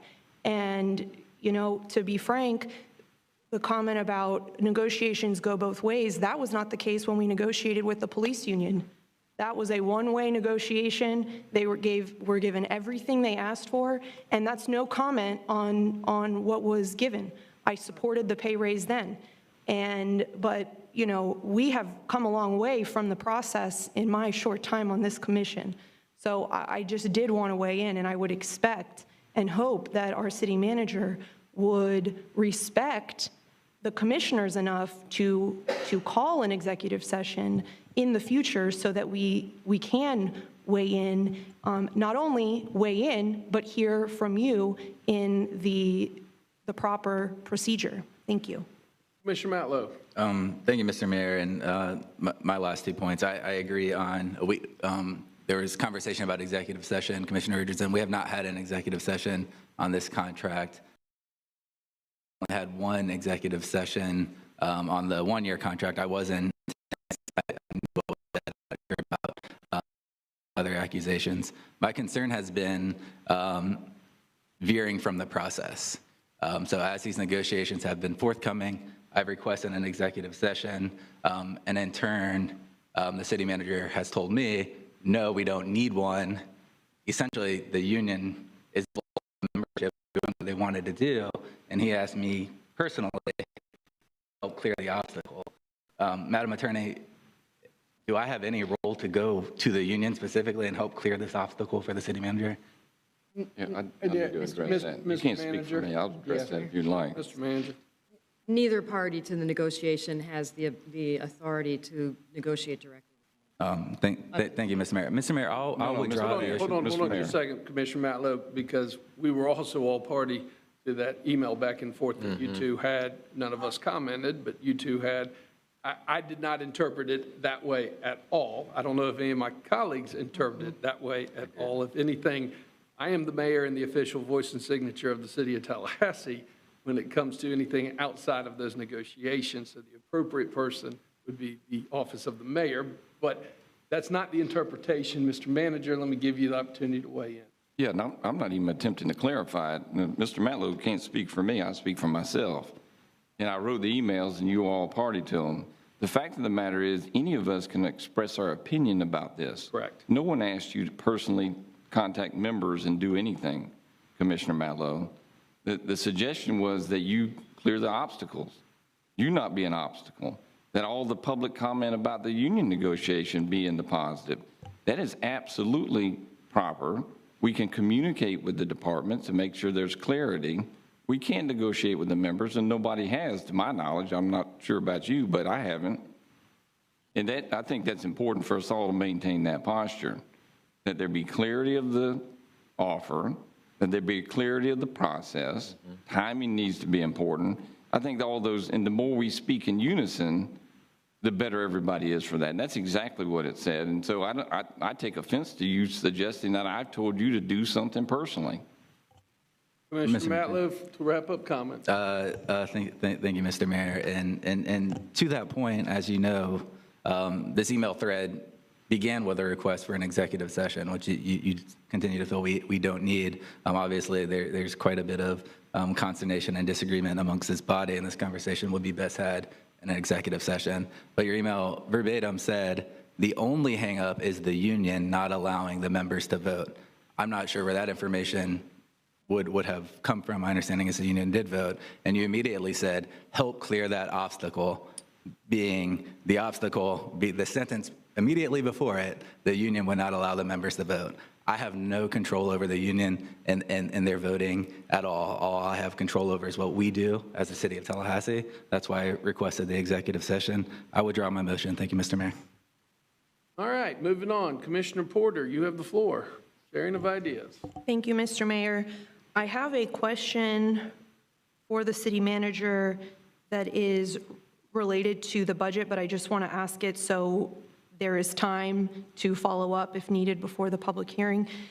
We spoke in my briefing yesterday about the total amount of funding proposed for CHSP for this cycle. Is that something you'll have or have? Manager. No, Commissioner.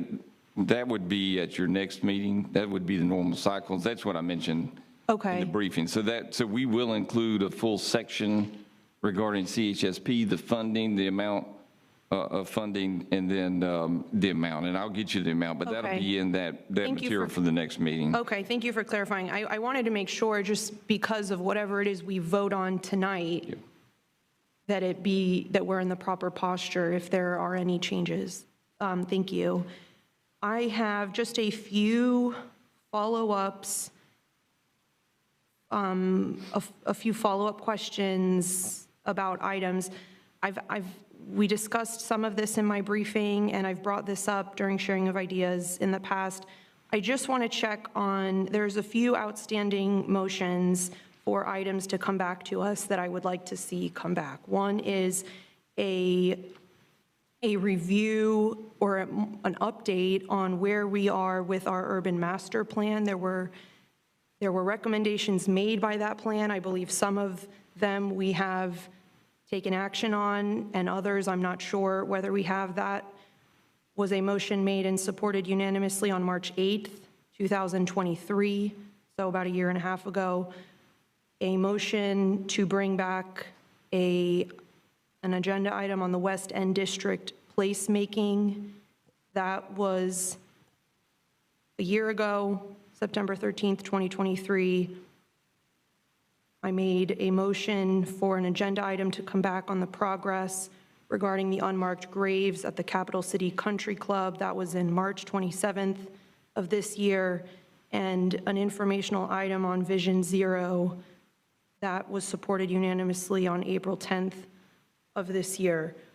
So I bring these up just because, and I've raised this issue before, you know, I think that a year and a half or a year certainly on pretty straightforward items is plenty of time for us to bring those back.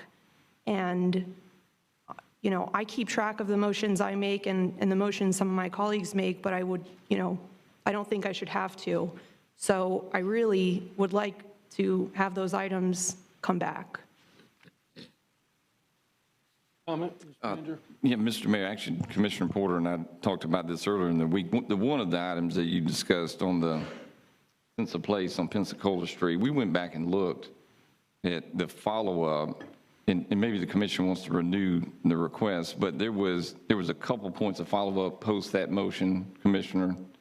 We went back and looked after you brought it to our attention this week, and there was a thorough update that was a written update provided, I think intended in response to what you're talking about by Wayne Tedder.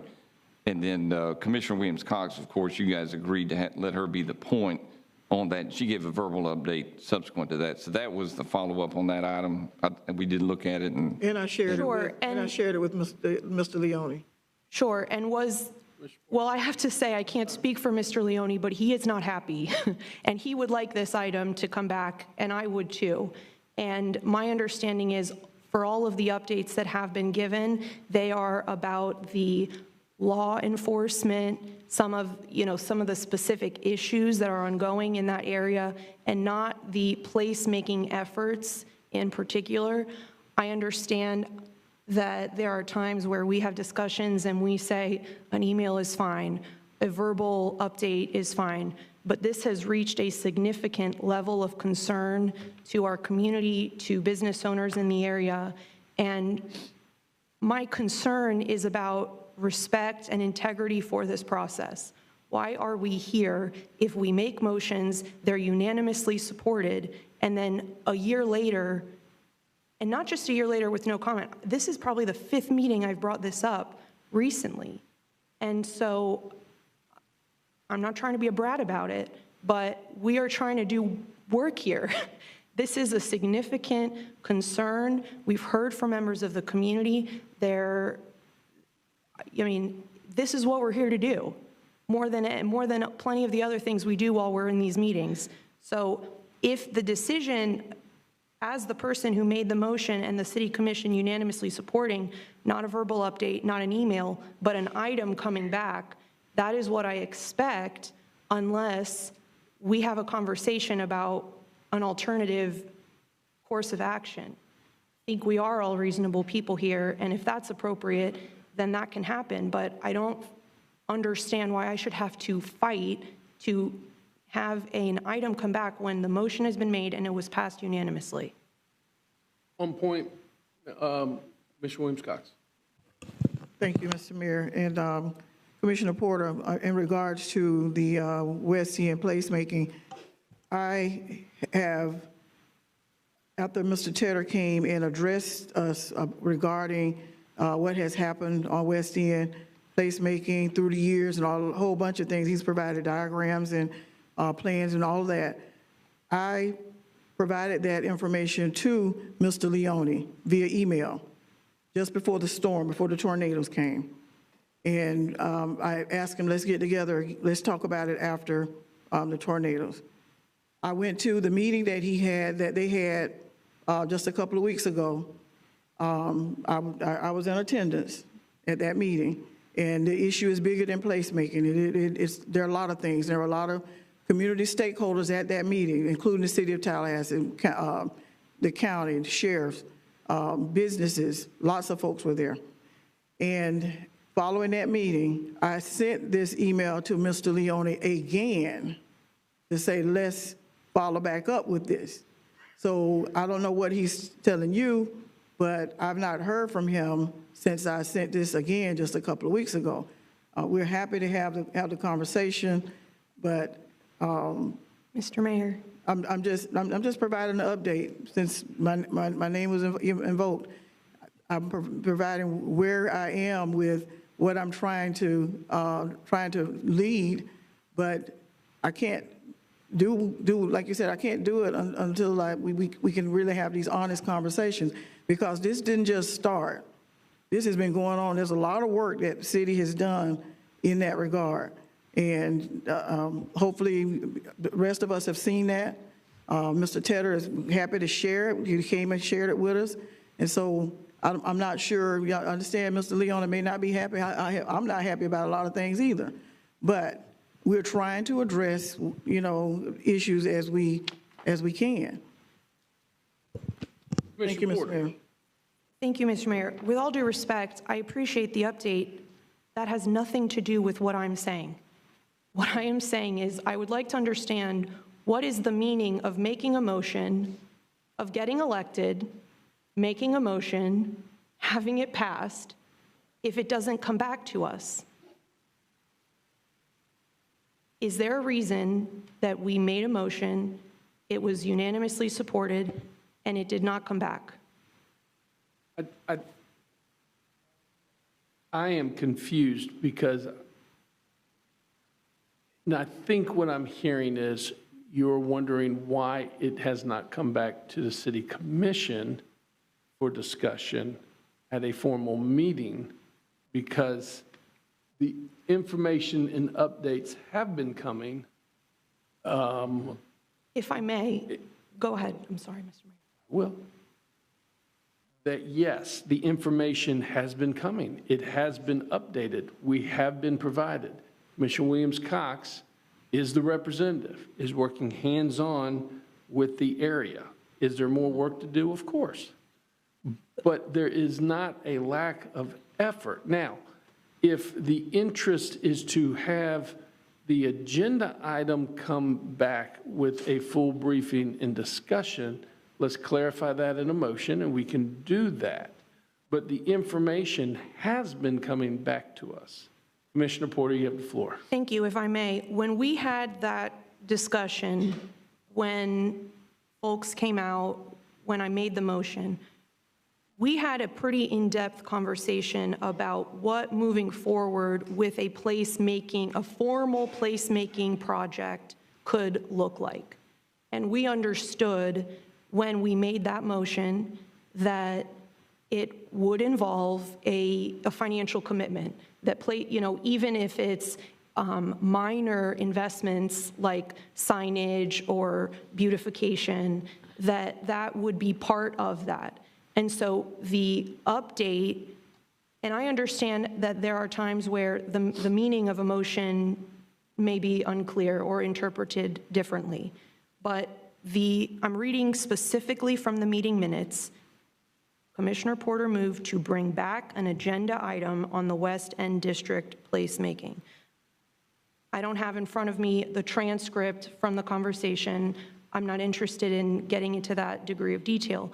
But my point is that I trust Commissioner Williams-Cox is doing what she said she would do in representing the city in that conversation, but it is no single member of this commission's role to make, we make those decisions together about, do we want a placemaking project? Do we want to commit funds to that? That's a conversation that we can only have together at these meetings. When there is an agenda item, it's not appropriate or ideal for Mr. Tedder to read the information that he did to us, which was helpful, but frankly, it's a lot of information to digest verbally, and it doesn't give us the opportunity to have a discussion about how we move forward. So I don't deny that updates have been given, that progress has been made, or that work has been done, and I also want to point out, this is not the first time that I have brought this up. I have raised this many times and asked for it to come back, so this was not the first time that anyone would be hearing from me about wanting to continue this conversation.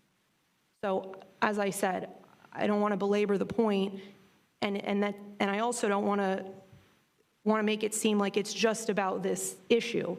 There's the Urban Forest Master Plan a year and a half ago that this motion was made. And I would hate to think that it's because I made the motion that they haven't come back. So that's why I'm respectfully requesting that it's now been several times that I've asked for follow-ups, asked for some of these items to come back. Well, all of them, but some of them have been out in the universe longer than others. You know, I don't think this should be the kind of thing we have to debate. This, to me, is just pretty straightforward stuff. I know there are other comments, so I'll... So I've got the Mayor Pro Tem in queue, I've got Commissioner Williams-Cox in queue, I've got Commissioner Matlow in queue. Let me weigh in, Commissioner Porter. I sense your frustration, and I hear you, and I think collectively, let's use this as a learning experience, all of us, that if we want the item to come back formally before the commission as an agenda item for discussion, we could do that, absolutely.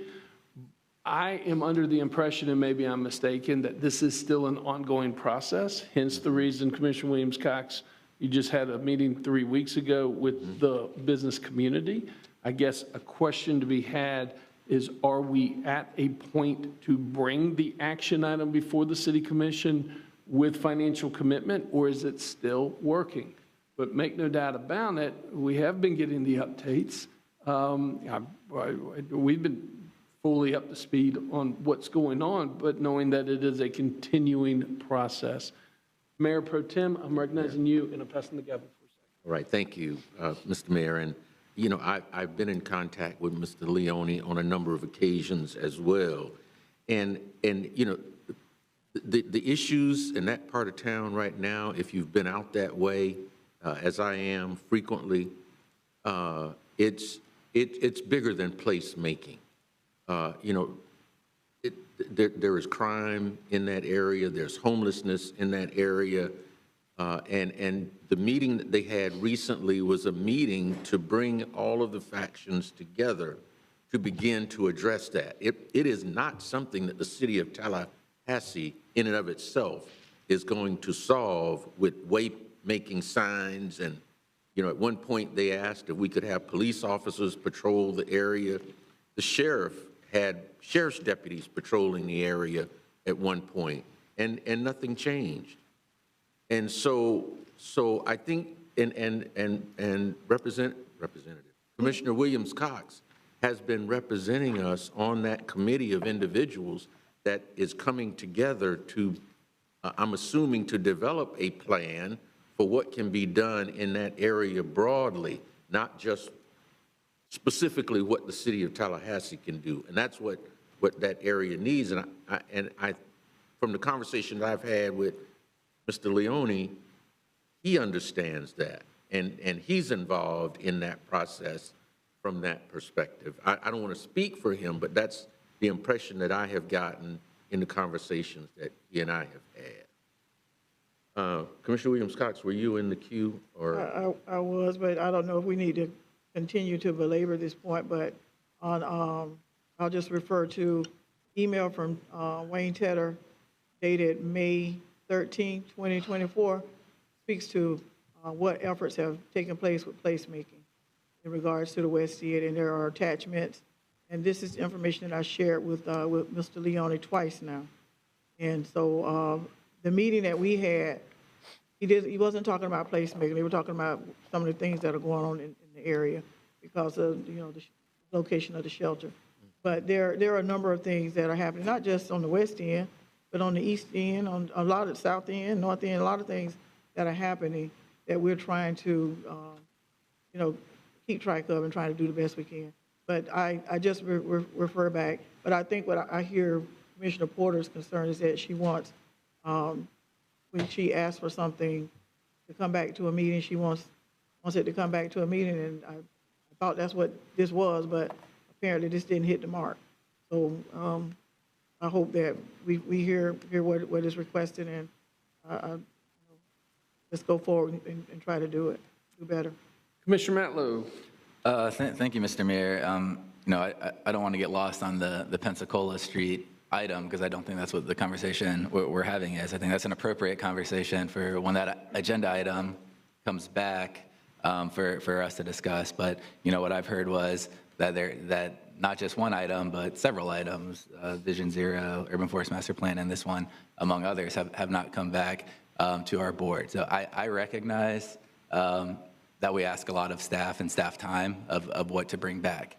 But when it's 9 months and there's no update, or over a year and there's no update, that to me isn't rational or reasonable. So I don't like to put a date certain when I make motions, because I want to have staff have the flexibility to get it done. But if it's the desire of management that when we make a motion for an agenda item to come back, to give a date certain so we know it will come back in a reasonable time frame, whether that's 2 weeks, a month, or 3 months, as we deem appropriate, we can certainly do that going forward, and with all motions to make sure we're keeping the agenda items we request coming back. I don't think it's reasonable for anybody to expect it to be over a year when a motion says agenda item, not an email, not a follow-up, an agenda item. We know what those words mean. We actually have that conversation several times throughout the year. Do you want this to come back as an agenda item, or will an email or information be appropriate? And if it's just information we're looking for, we say information. If we're looking to explore and have a discussion with our colleagues and get input like Commissioner Richardson just provided on his opinion, that's why we need an agenda item to come back. It's the basic mechanisms of our government and the processes we have laid out. So my recommendation will be in the future that we make motions with date certains of when they come back, and if there's any motions that haven't come back yet that we want to put a deadline on, I'd be happy to second them. Thank you, Mr. Mayor. Commissioner Porter, back to you. You have the floor for sharing of ideas. Thank you, Mr. Mayor. I just have one final comment, and that is just, I have, several of us at times send emails out wishing our City of Tallahassee family, staff, a happy Thanksgiving, a Merry Christmas, through something called all-mail access. And that is something I know my colleagues send because I receive them and am grateful when I do. That is an access that I don't have, that I've been trying to get through IT and through the city manager for a year now. I was told by him that when you all send those emails, you send them to him and then he sends them out. He can speak for himself.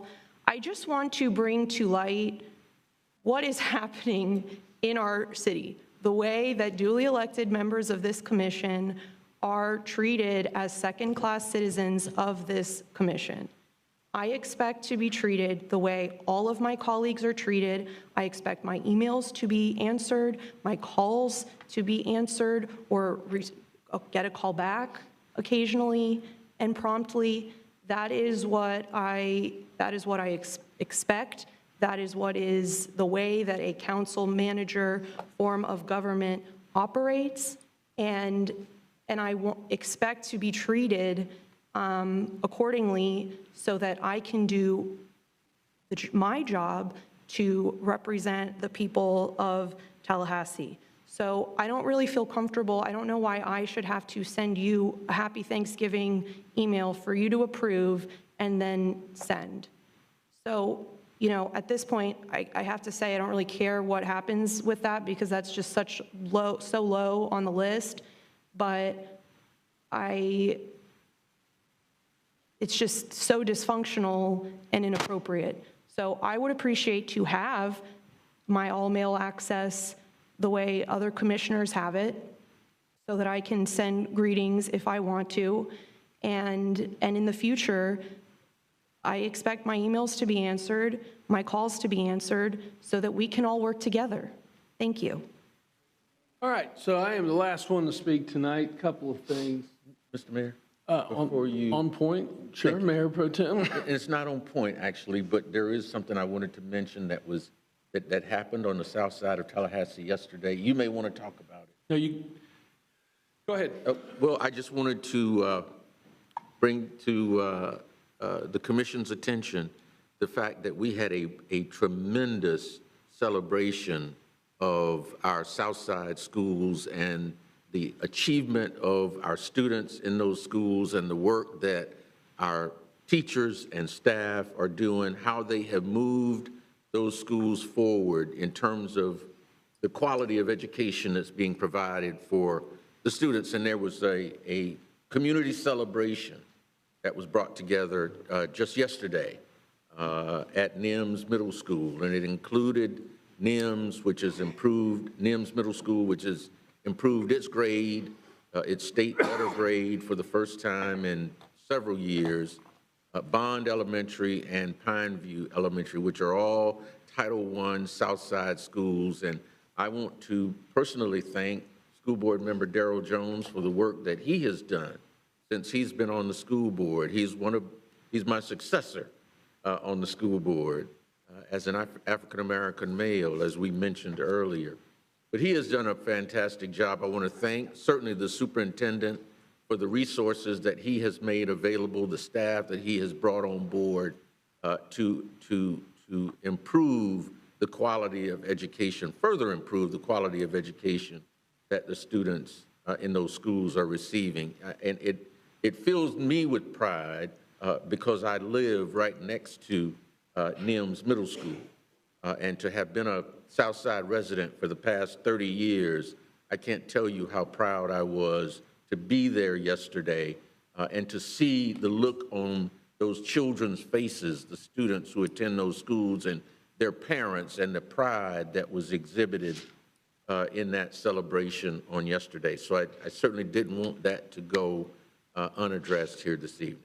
Thank you, Mr. Mayor. Sure. And thank you for your presence as well, and all of those that were able to come and be a part of that tremendous celebration. Sure. Thank you. It was wonderful.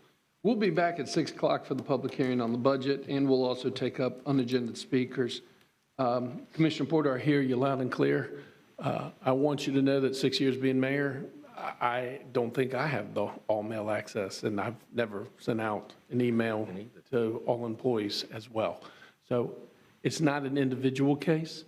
With the non-interference clause of the charter, I think it's appropriate for the manager to know those type of broadcast emails and what's going out. I personally, again, I've never sent out a broadcast email to everybody in 6 years. But I want to wish everybody a happy holidays early on and do it here. I want to thank everybody that's been participating in the First Florida Capital Project. It has been a tremendous success, and as we roll into the fall, we've got the festival coming up on November 10th. We'll have the dedication, unfortunately, that got rained out last weekend. That will be coming up at the beginning of October as well, and it's just a wonderful time for the community to come together. I have nothing else, so we stand in recess until 6 o'clock.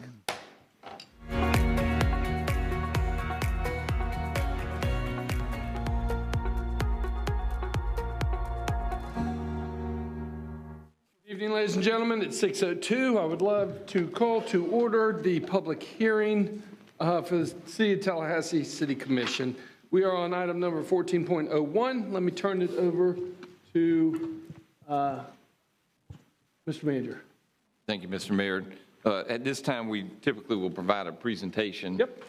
And in that, at the conclusion of the presentation led by our Director of Resource Management, he will pass it to the city attorney to walk you through the requisite steps, which will include taking public comment. Yes, sir. Thank you, City Manager. Mayor, Commissioners, appointed officials, members of the public. Tonight we are conducting the first of two public hearings to approve the fiscal year 25 balanced operating budget, capital budget. We're also approving a millage rate of 4.42 mills, a new health care contract with CHSP and Blue Cross Blue Shield, and amendments for recent grant revenues in fiscal year 24. This is conducting the first of those two public hearings for the fiscal year 25 operating budget, which totals $908 million, and the fiscal year 25 capital improvement plan, which totals $302 million.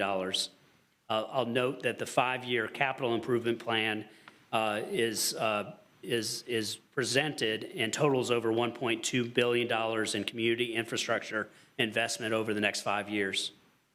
As you well know, and as we've discussed in a handful of meetings and strategic planning events, city services, staff, and resources accomplish the goals and priorities of the strategic plan. Since the June 12th workshop, when we presented the proposed budget, the certified property tax values were received on July 1st, since we met July 19th, and there were no changes to the budget, no changes to property tax values.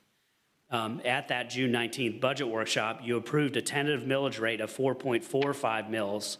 And since that time, the school zone speed enforcement project went through a revenue estimating process. As we went through that process, we're identifying approximately $503,000 in additional fiscal year 25 revenue. As you've directed frequently, property taxes are important to us.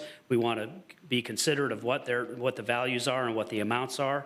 And so as a result, the budget recognizes that additional $503,701 in revenue, which enables us to then reduce the millage rate to 4.42 mils while maintaining a balanced budget.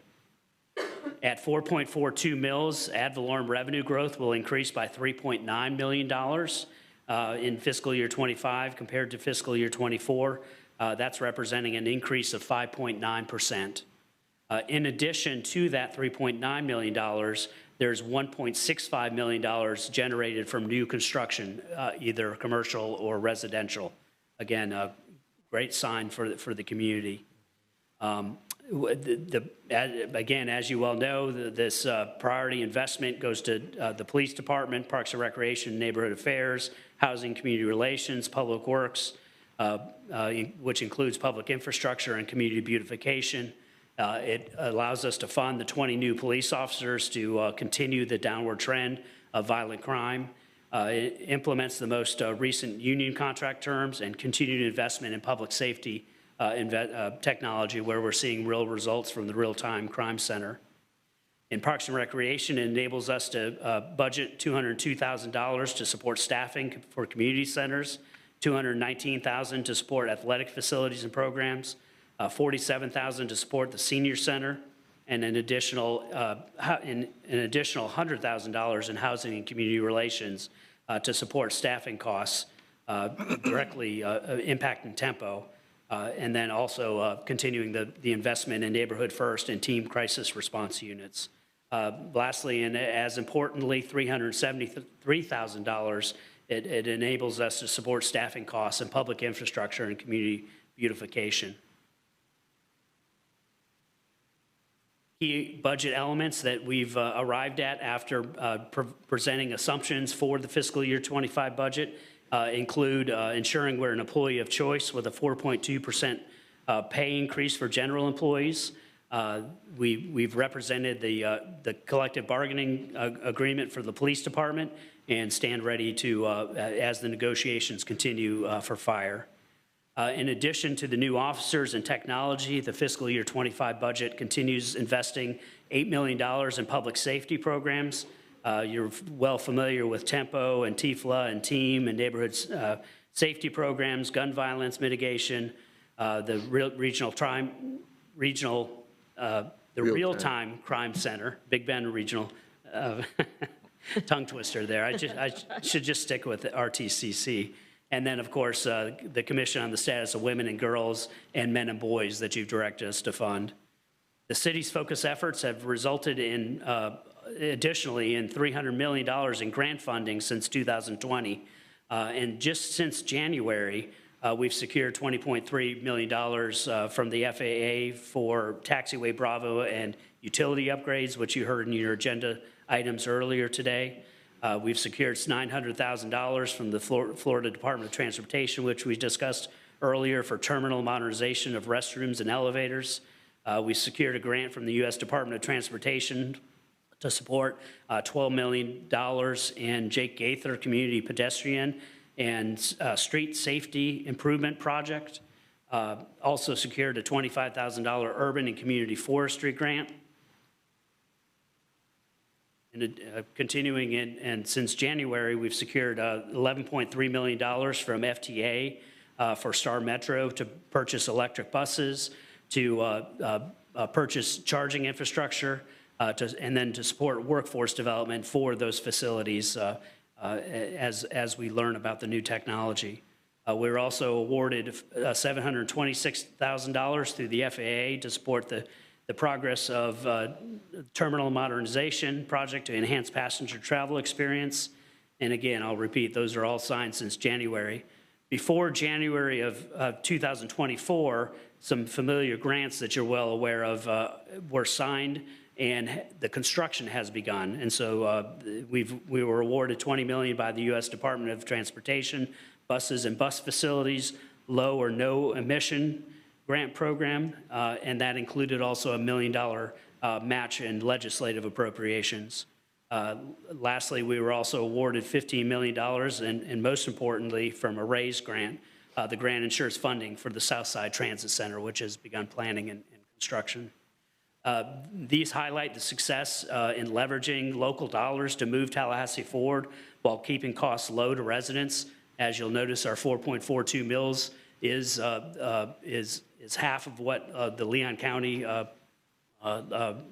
millage rate is, and about 22% of a property tax bill. And so again, these grants enable us to continue with the infrastructure improvements, the modernization, the service levels that the community expects and demands of the City of Tallahassee. As we proceed, there's a statutorily direct order to ensure the budget is adopted and read into the record, directed by the legislature. That process is coordinated by the city attorney. What we are recommending as actions is to take the actions listed in the public hearing steps to approve the tentative to approve the tentative fiscal year 25 budget and millage rate of 4.42 mills, to approve the fiscal year 25 proposed operating and capital budgets as represented in the resolutions, to approve the calendar year 25 health plan rates in an agreement with Capital Health Plan and Blue Cross Blue Shield, and then also to approve the fiscal year 24 budget amendments for the various grants that have realized some additional revenue.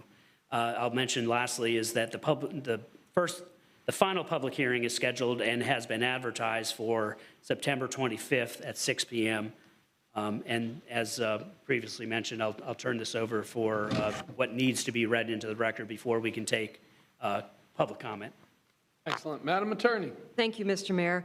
As Mr. Wiggin noted, there are several steps that we have to go through tonight pursuant to the Truth in Millage Act. The Truth in Millage Act requires that these certain steps be taken in a certain order and that certain things be read into the record. Those steps are in the agenda item, as he mentioned, if you want to follow there, but the first item is one that I need to just read into the record. The proposed millage rate for fiscal year 2025 is 4.4200 mills for the City of Tallahassee and 1.0000 mill for the Tallahassee Downtown Improvement Authority, which millage rate is more than the aggregate rolled back rate of 4.2013 by 5.7041%. Resolution number 24-R-43, which is provided to state the percentage that the tentative millage rate is above the rolled back rate, is in attachment A. The next two steps are to allow public input on the city's proposed millage and the city's proposed budget. If anyone has signed up to give public comment, then they can either speak on the proposed millage or the proposed budget for the city at this time, whether in person or online. In compliance with Florida statutes, section 200.065, the date of this hearing was included in the trim notice, which was mailed to all property owners in August by the Leon County property appraiser to advertise this hearing. At this time, Mr. Mayor, if we should take public speakers on the city's proposed millage and the proposed budget. All right, Mr. Clerk, do we have any public comment on the proposed millage for the City of Tallahassee and the proposed budget of the City of Tallahassee? Yes, sir, we do. We have 5 or 6 speakers. Great. And we will begin with Erwin Jackson as our first speaker on the item. Each speaker has 3 minutes for remarks. I will give you a heads up at about 2.5 minutes, but also the light in front of the mayor will turn from green to yellow at that 2.5 minute mark. Very Name and good. address for the record, please. Erwin Jackson, 1341 Jackson Bluff. It's kind of a sad day today. I look out here in the audience, You notice the community has given up. No one's here to speak out about taxes. I think they've just given up. 1796, in colonial time, property taxes was first started. December 1825, Tallahassee jumps on board.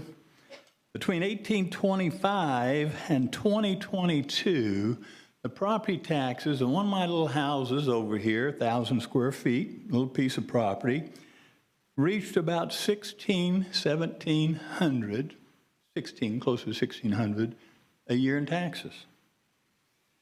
In 2023, we had about a 10% increase.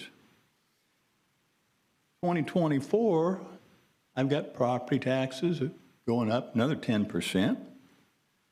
Well, the proposal they were just talking about means I'm going to have to be paying, my tenants will have to pay. Those individuals who can't afford to buy a house are going to have to pay $2,000 in property taxes. So in 197 years, property taxes reached $1,600. In the last 2 years, it increased $400 in 2 years. 1,600 in 197 years. Commissioners, I hear all this conversation about, affordable housing. You voted for less affordable housing. You have to look at each other and ask why we don't have affordable housing. What you should have done, and there you still have time, you decided you wanted to double your income. This should be a volunteer position. You want a 100% raise, that's another vote for no more affordable housing. I would like to have someone, you guys talk about it, make a motion. Everyone up there can pay their bills without your salary here. You should go ahead and say, look, this is public service. You're at 30 seconds. We don't need to take money. We'll do this as a volunteer preference to the citizens of Tallahassee. So I think zero would be a much better dollar amount to pay than twice. Show some leadership. Thank you very much. Thank you. Our next speaker, please. Thomas Spears is next, followed by Delilah Pierre.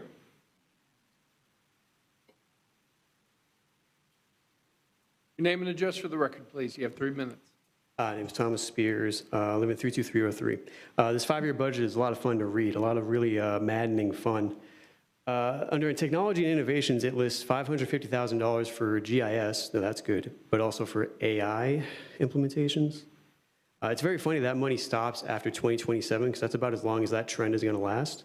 I really hope the city didn't buy NFTs.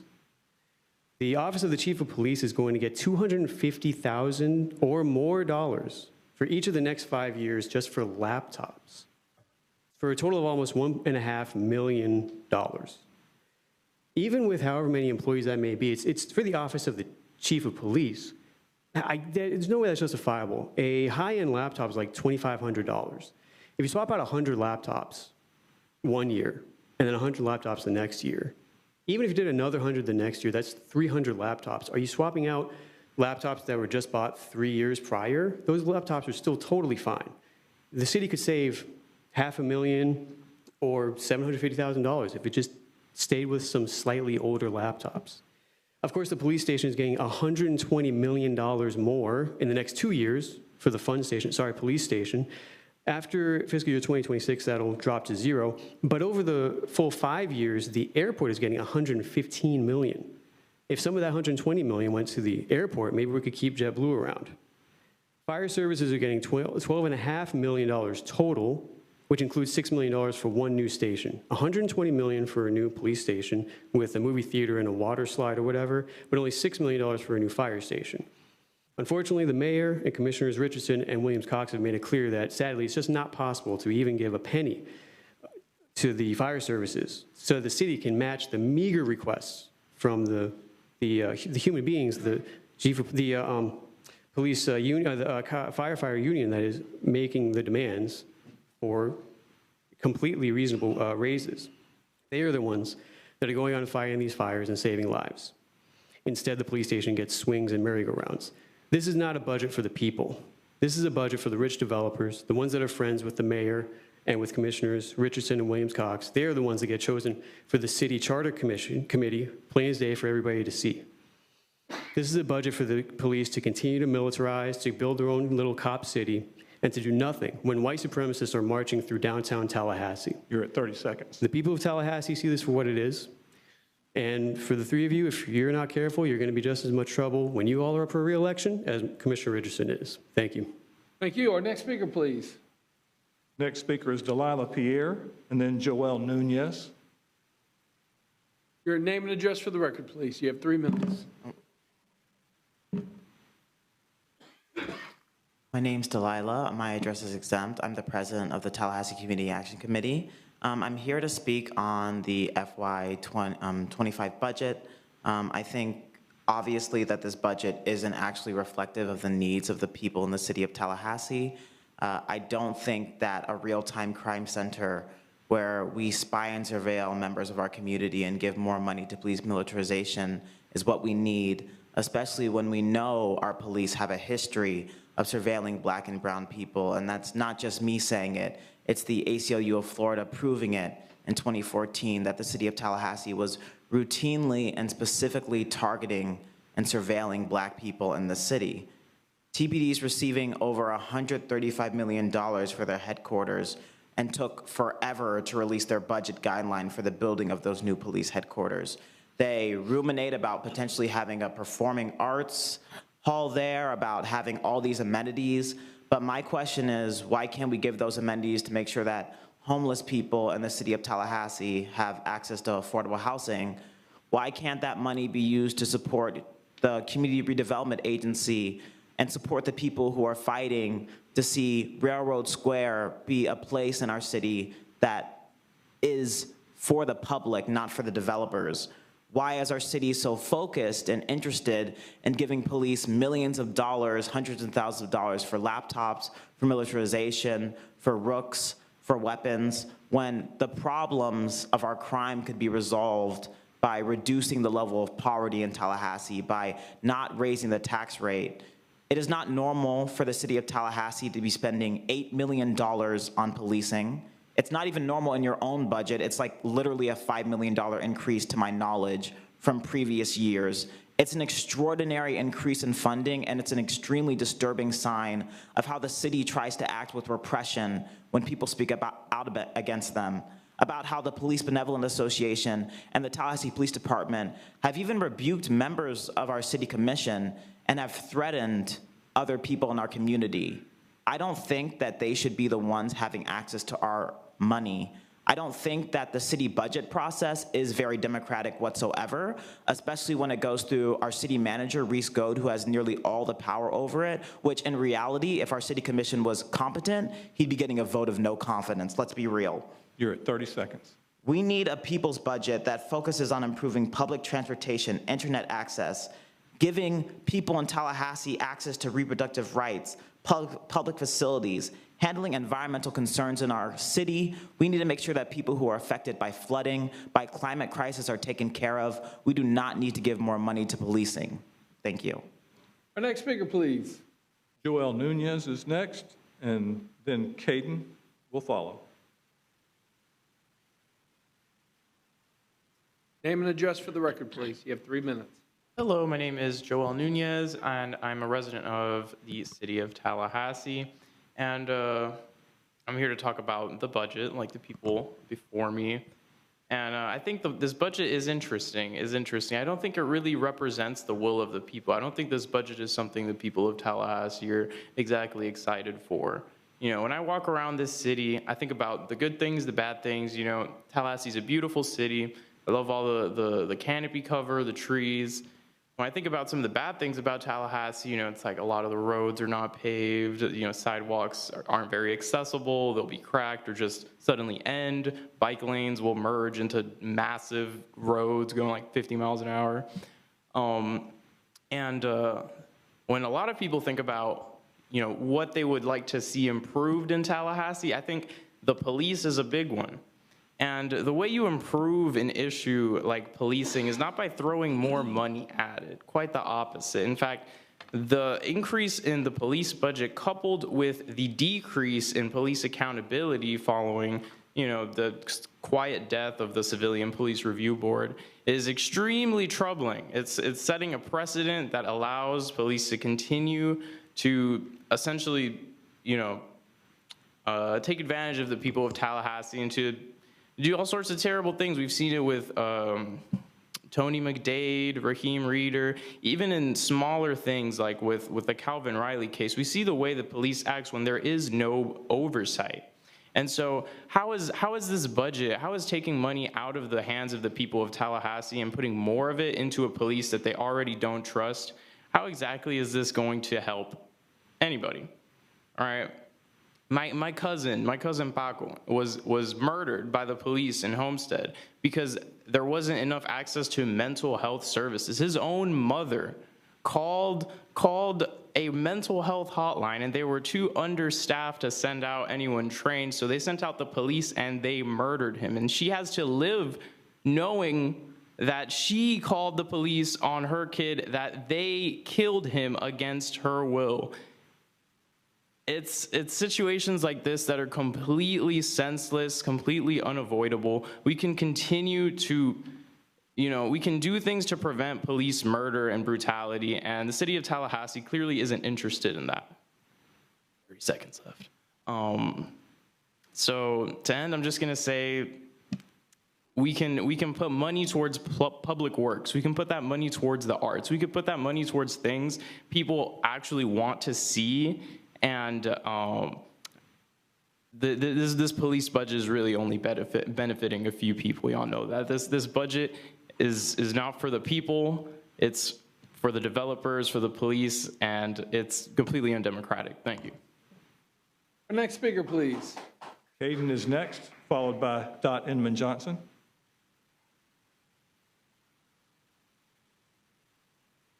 Name and address for the record, please. My name is Caden Rosa, and I'm a new resident here in Tallahassee. And I'd like to say I've already become very concerned with some of the issues here presented in our budget. Of course, as we've already heard before, this is a very expensive police station, over $135 million. Seems ridiculous, especially when we acknowledge that we recently disbanded a community review board. There's no trust there with the people and the police who are supposed to be protecting them. As we heard before as well, the $250,000 a year on laptops seems insane to say the least, and some more thought needs to be put into that. The amount going to the police over the other departments here in the city is simply outrageous. I'm not here to criticize taxes in general, but to demand that the taxes are going to be sent back into our community in a productive way. The politicians here should be paid working people's wages as well. The positions aren't here to get more wealth, but they're here to do public good for all of us. And that doesn't apply to just anybody. That applies to everyone in the appointed positions, everyone in the city that is working here for very high wages. Our communities can be safe with better education and investment to the least fortunate people in these communities.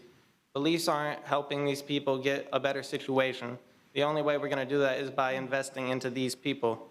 So I can only ask, why are the police getting all of these amenities stated by the others before me, whereas we see the people in the community suffering all over the place? I'd like to apologize to the people in the community because perhaps I wasn't as prepared as I should have been to speak, and I'm ready to cede the rest of my time. Thank you. Thank you. Next speaker, please. Next speaker is Dot Inman Johnson.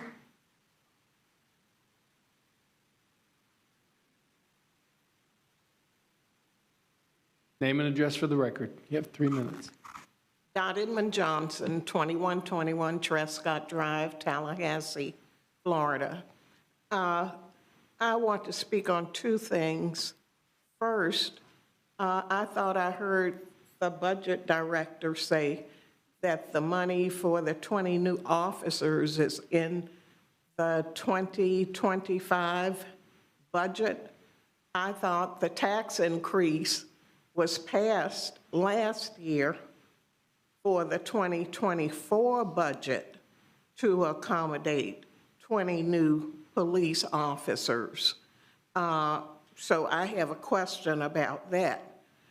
My main reason for speaking, though, is about the fire service fee. It is my understanding that the fire service fee is not charged to all properties, to all utility customers. And some churches pay it, some churches do not. The school board owes $3 million in back fire service fee, yet the city manager and the city commission hold the firefighters to getting all of their pay and benefit from that fire service fee while you are handicapping the fund by not collecting it. And so I have some major concerns that it's kind of discriminatory when you collect from some churches and some churches do not. They get the same service from the fire department when you do not collect outstanding fire service fee from agencies like the school board for all of its schools and other businesses. And it needs to be made transparent how you make the decision who pays it and who doesn't. And if you aren't going to collect all of the fee from all of the people who should be paying it, then the firefighters should be being paid portions of their salary and benefit from the general revenue fund, the operating budget. Thank you. Our next speaker, please. Mayor, that's the last speaker I have on the item 1401, which is our budget. Okay, Madam Attorney. Thank you, Mr. Mayor. That concludes public input on the city's proposed millage and the city's proposed budget, unless there are any other speakers on those items at this time. Any other speakers? Seeing none. The next two steps are to allow public input on the Downtown Improvement Authority's proposed millage of 1.000 mil and the Downtown Improvement Authority's proposed budget. If anyone has signed up to give public comment, they can speak on either the proposed millage or the proposed budget for the Downtown Improvement Authority at this time. Do we have any public comment on the proposed millage rate or the proposed budget of the Downtown Improvement Authority? No, sir. Anyone here like to speak on the proposed budget or millage rate of the Downtown Improvement Authority? Seeing none. Madam Attorney. In compliance with Florida Statutes Section 200.065, the date of this hearing was also included in the trim notice, which was mailed to all property owners in August by the Leon County Property Appraiser to advertise this hearing. That concludes the public input on the Downtown Improvement Authority's proposed millage and the Downtown Improvement Authority's proposed budget, unless there are any other speakers on those items. Seeing none. That concludes the public hearing process for today. Now it is time, Mr. Mayor, for commission discussion. All right. So open it up for commission discussion. Mr. Matlow, Commissioner Matlow. Thank you, Mr. Mayor. We're discussing the millage rate and the budget, or do we do those individually? Yes. Yep, the budget in general. Here we go. Okay. On the millage rate, I can't support the tax increase. We've had this discussion at previous budget workshops and hearings. We've identified millions of dollars in potential savings. I am curious, since our last meeting, have we had a chance to look at, do a market rate analysis of the general workforce based on comparable cities and what those wages are? Yes, that's what that bore out our recommendation for the 4.2% raise for general employees. We regularly conduct comparisons for engineers, for professionals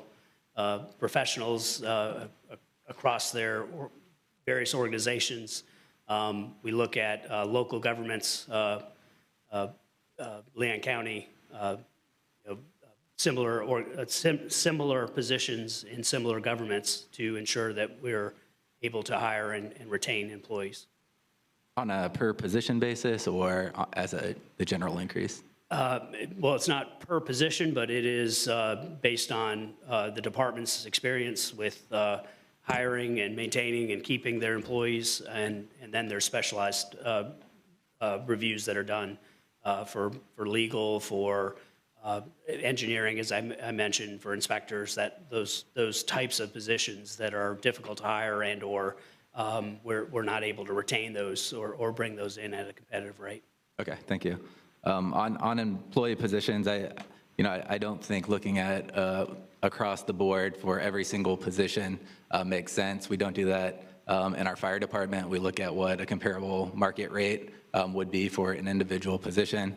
I know in upper city management, we pay nearly $1.5 million for assistant city managers and city managers, while our peer cities pay about $500,000. So we pay about 3 times the amount of our peer cities just for upper management. I think we should look at departments that are not critical core services for the city of Tallahassee.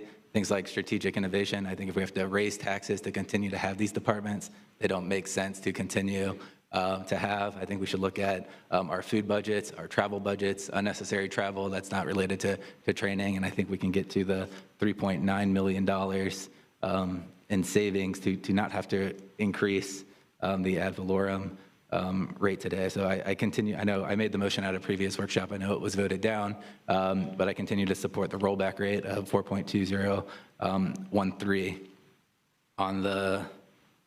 On the general budget, Mr. Mayor, I would look to the items. Those would be my recommendations to the change to the general budget, and I also wanted to bring back up funding for if staff had an opportunity to look at the in-kind services for Frenchtown Rising over the course of the next 3 events. Now it's time for you to make your motion. I'm asking staff if they had. Say time again? I was asking staff if they had time to gather information. Yes, now it's time for you to make your motion. The question for staff. I am here to tell you that staff has informed that they've had the opportunity to look at the Frenchtown Rising issue. Now is the time for you to make your motion. Mr. Manager. Yes, sir, Mr. Mayor. Maybe it's helpful. I think we didn't have the answer earlier in terms of the amount. Robert, so we've looked at the estimated amount, kind of where, what the cost drivers are. We're happy to share what we've learned since then. Yes, we were able to look at prior agendas where Frenchtown Rising applied for in-kind services. We looked at then what those in-kind services included, solid waste, Parks and Recreation salaries, police salaries, and we're estimating that about $50,000 in in-kind services were provided to Frenchtown Rising. In prior years, we've done it based on the number of events. In this next cycle, we're looking at 5 home games, and so it's about $10,000 per home game for support. Follow up. Thank you. So on the in-kind services costs, previously we've been able to adjust the budget without any financial impact to what was proposed. I think we did this with the Harambe Festival in February. That was put on consent to waive their in-kind services, and we did that without a budgetary impact. I know some in-kind services do have costs. Some services like use of space don't have costs. Can you give me the hard costs associated with funding the event? Let me. Mr. Manager. And Commissioner, that's why I recommended you do it here. Those are the hard costs. So that would be labor beyond labor we would otherwise incur. And so each of the respective areas, the labor costs would go up just a little bit for the in-kind. That would be the nature of the in-kind services effort by city staff. So there'd be extra hours worked. And in that case, we would increase the budget by $50,000. The proposed budget would go up by $50,000. We would not recommend increasing the millage rate. We could identify maybe one-time funding sources, things of this nature, but we'd have to reconcile that. But in this case, we would increase the personnel cost in Parks and Recreation, police, and I believe waste management, solid waste. And where would you make the reductions to maintain the millage rate as proposed? We would recommend that you would find one-time dollars, unspent dollars in projects or something that we've got some ideas, and we could do that at the next meeting if that seems appropriate. But we wouldn't recommend changing the millage rate to increase it for that. Do you have a ballpark of unspent dollars available? You'd have to find $50,000. That's what we'd be looking for. And you would do it within the constraints of the budget without raising the millage rate? In this case, it would be outside of the operating budget, so, you may have established a project for, any number of things, and there's residual dollars in that project. Normally, we would sweep those back into the capital budget. In this case, we would identify and grab and make it available for the operating budget. Okay. So I don't support $50,000. I support looking for what we've done in previous years, closer to $25,000 to $30,000. And in kind, I think they were able to functionally be able to do that. I'm happy to, see those numbers come back and where that money would be located from the city manager. Thank you, Mr. Mayor. Was that a motion? Those are my comments. Comments, okay. Commissioner Williams-Cox. Thank you, Mr. Mayor. This is why I asked, do we have a ballpark figure? I wanted to get that information from the organizer, who apparently had spoken with the commissioner, but we sent you all off without any ballpark figure or anything, and then when you come back with the figure, the organizer is shaking his head saying that's not true.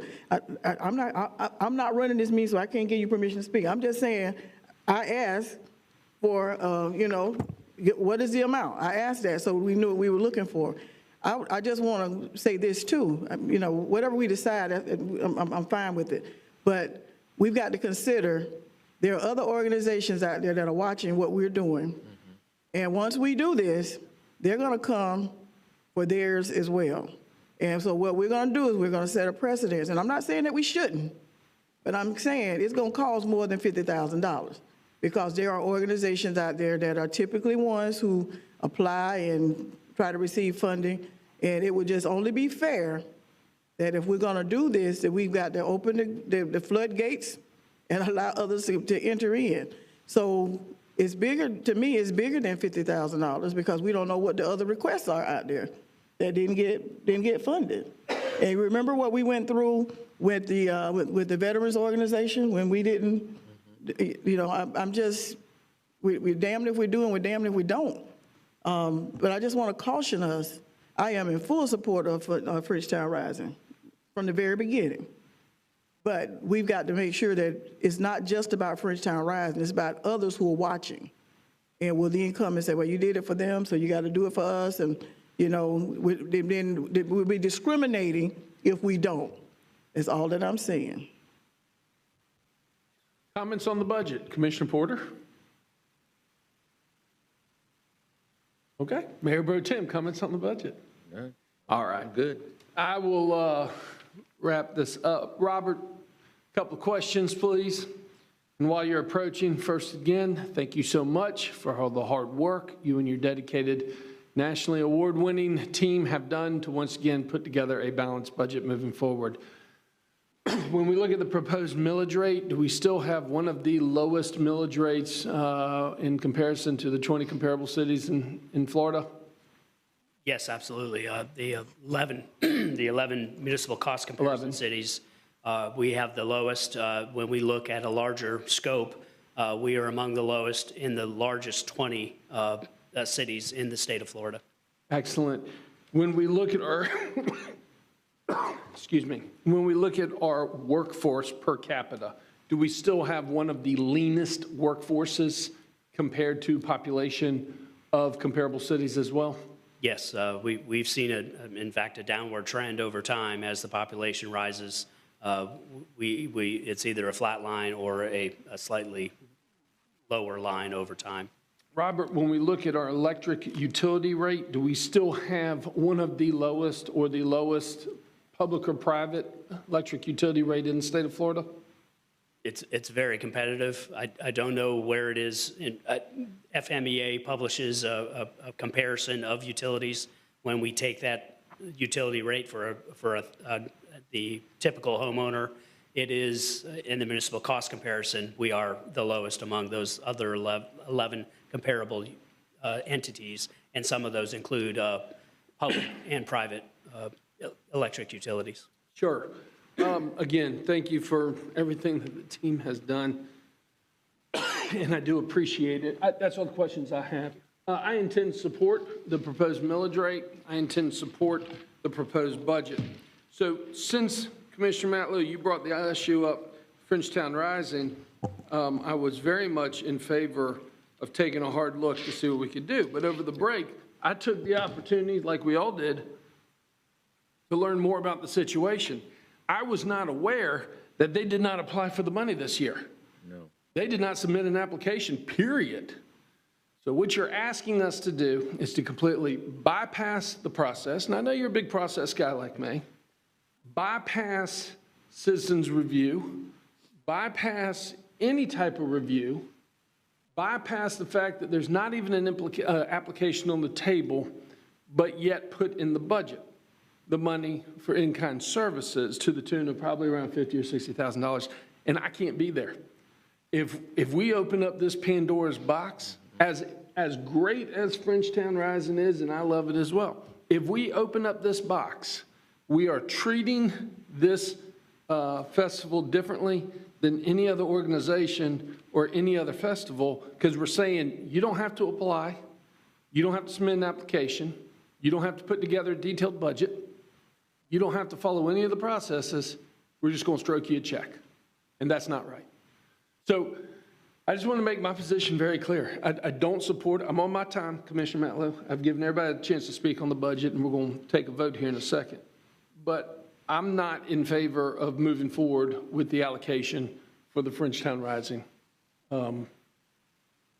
I will commit to helping them work at other avenues and other revenue sources, but you got to play by the rules. You got to at least apply for the money formally so that it can be considered. And I just want to be upfront and clear and transparent with my colleagues on where my position is. So, Madam Attorney, at this time, is it appropriate to first entertain a motion for the recommended millage rate? It is. Okay. Is there a motion for the recommended millage rate of 4.4200? Mr. Mayor, may I read the motion? May I? Yes, please do. I'm sorry. I forgot we have the script. Yes. Is there a motion to approve the city's millage rate of 4.42 mils as set forth in resolution number 24-R-43, attachment A, and also a public announcement that the proposed aggregate millage rate is more than the rolled back rate of 4.2013 by 5.7041%? Is there a motion? So moved. Second. It's been properly moved by Commissioner Williams-Cox, seconded by the Mayor Pro Tem. Any further discussion? Commissioner Matlow. Thank you, Mr. Mayor. I don't support this proposed millage rate. We don't need a $3.9 million increase. Thank you, Mr. Mayor. Sure. All those in favor of the motion on the table signify by saying aye. Aye. All those opposed? Nay. And the motion passes 3-2 with Commissioner Matlow and Commissioner Porter voting against the proposed millage rate. Madam Attorney. Is there a motion for approval of the city's tentative budget as stated in resolution number 24-R-44, attachment B, with no adjustments? Is there a motion on the table? So moved. Second. Been properly moved by Commissioner Williams-Cox, seconded by the Mayor Pro Tem. Any further discussion on the budget? Commissioner Matlow. Thank you, Mr. Mayor. There's easily $4 million in this budget that can be cut. I did want to follow up on the Frenchtown Rising Festival comments made earlier. In February, we were brought a consent item to give to waive Policy 610 and give the Harambe Festival in-kind funding from the citizens of Tallahassee. I actually pulled that item for discussion because, one, I don't think those things should come from staff on consent without commission discussion. But secondly, I think by nature of setting policy, we don't subvert our own authority to make decisions that are in the community benefit. So I'm sad to hear that the Frenchtown Rising Festival isn't being supported, but I understand the will of the body. Thank you, Mr. Mayor. Commissioner Williams-Cox. I guess I need to address that because Commissioner Matlow has mentioned Harambe twice. and Harambe applied. Correct. They did an application process. Correct. Not just with the City of Tallahassee, they did it with Visit Tallahassee. Correct. And other places to make sure that they had enough funding to cover. And I just want to put that out there, that they did apply. I will also say that I am in favor of Frenchtown Rising being able to get the funding. I just would like to see the funding come from somewhere else, because doing this will open the floodgates for others who did not apply to come and try to get funding as well. Process, procedures, we unless there's an extreme emergency, I'm happy to try to identify other funding sources to help Frenchtown Rising get to where they need to be. But Harambe, Florida A&M University, and for those who don't know that, that's who does Harambe, they applied. Not just here, but in other places as well for funding. Mayor Pro Tem. Thank you, Mr. Mayor, and I too have supported Frenchtown Rising over the years. There were times when I was at the festival when I was the only elected official there in support of Frenchtown Rising. So my history of support of that event has been there through the years. And I guess, the reason I assume that no application was put in place was because at the time there was a debt owed to the city for services. And so the application was not put in, missed the application deadline. And so, as I mentioned earlier, I think it does set a bad precedent that we would then, even without an application, it wasn't that it was submitted late, it was not submitted at all. And now we're talking about, providing those funds. I have a problem with that. I too would, want to see the festival continue. I think it's important for the community, but we just need to look to see where else we could find that funding. Mayor Pro Tem, not just a small correction, believe it or not, owing the city for services actually is not even a prohibition to be able to apply. They still could have applied, even in the financial situation that they were in, but they did not apply for the funding. So we have a motion on the table for the proposed budget, made by Commissioner Williams-Cox, seconded by the Mayor Pro Tem.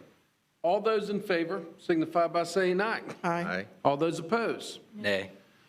And the motion for the budget passes 3-2 with Commissioner Matlow and Commissioner Porter in dissent. Madam Attorney. Thank you, Mr. Mayor. Is there a motion for approval of the Downtown Improvement Authority's tentative millage rate of 1.0000 mil as stated in Resolution Number 24-R-43, Attachment A? So moved. Been properly moved by Commissioner Williams-Cox, seconded by the Mayor Pro Tem. All those in favor signify by saying aye. Aye. All those opposed?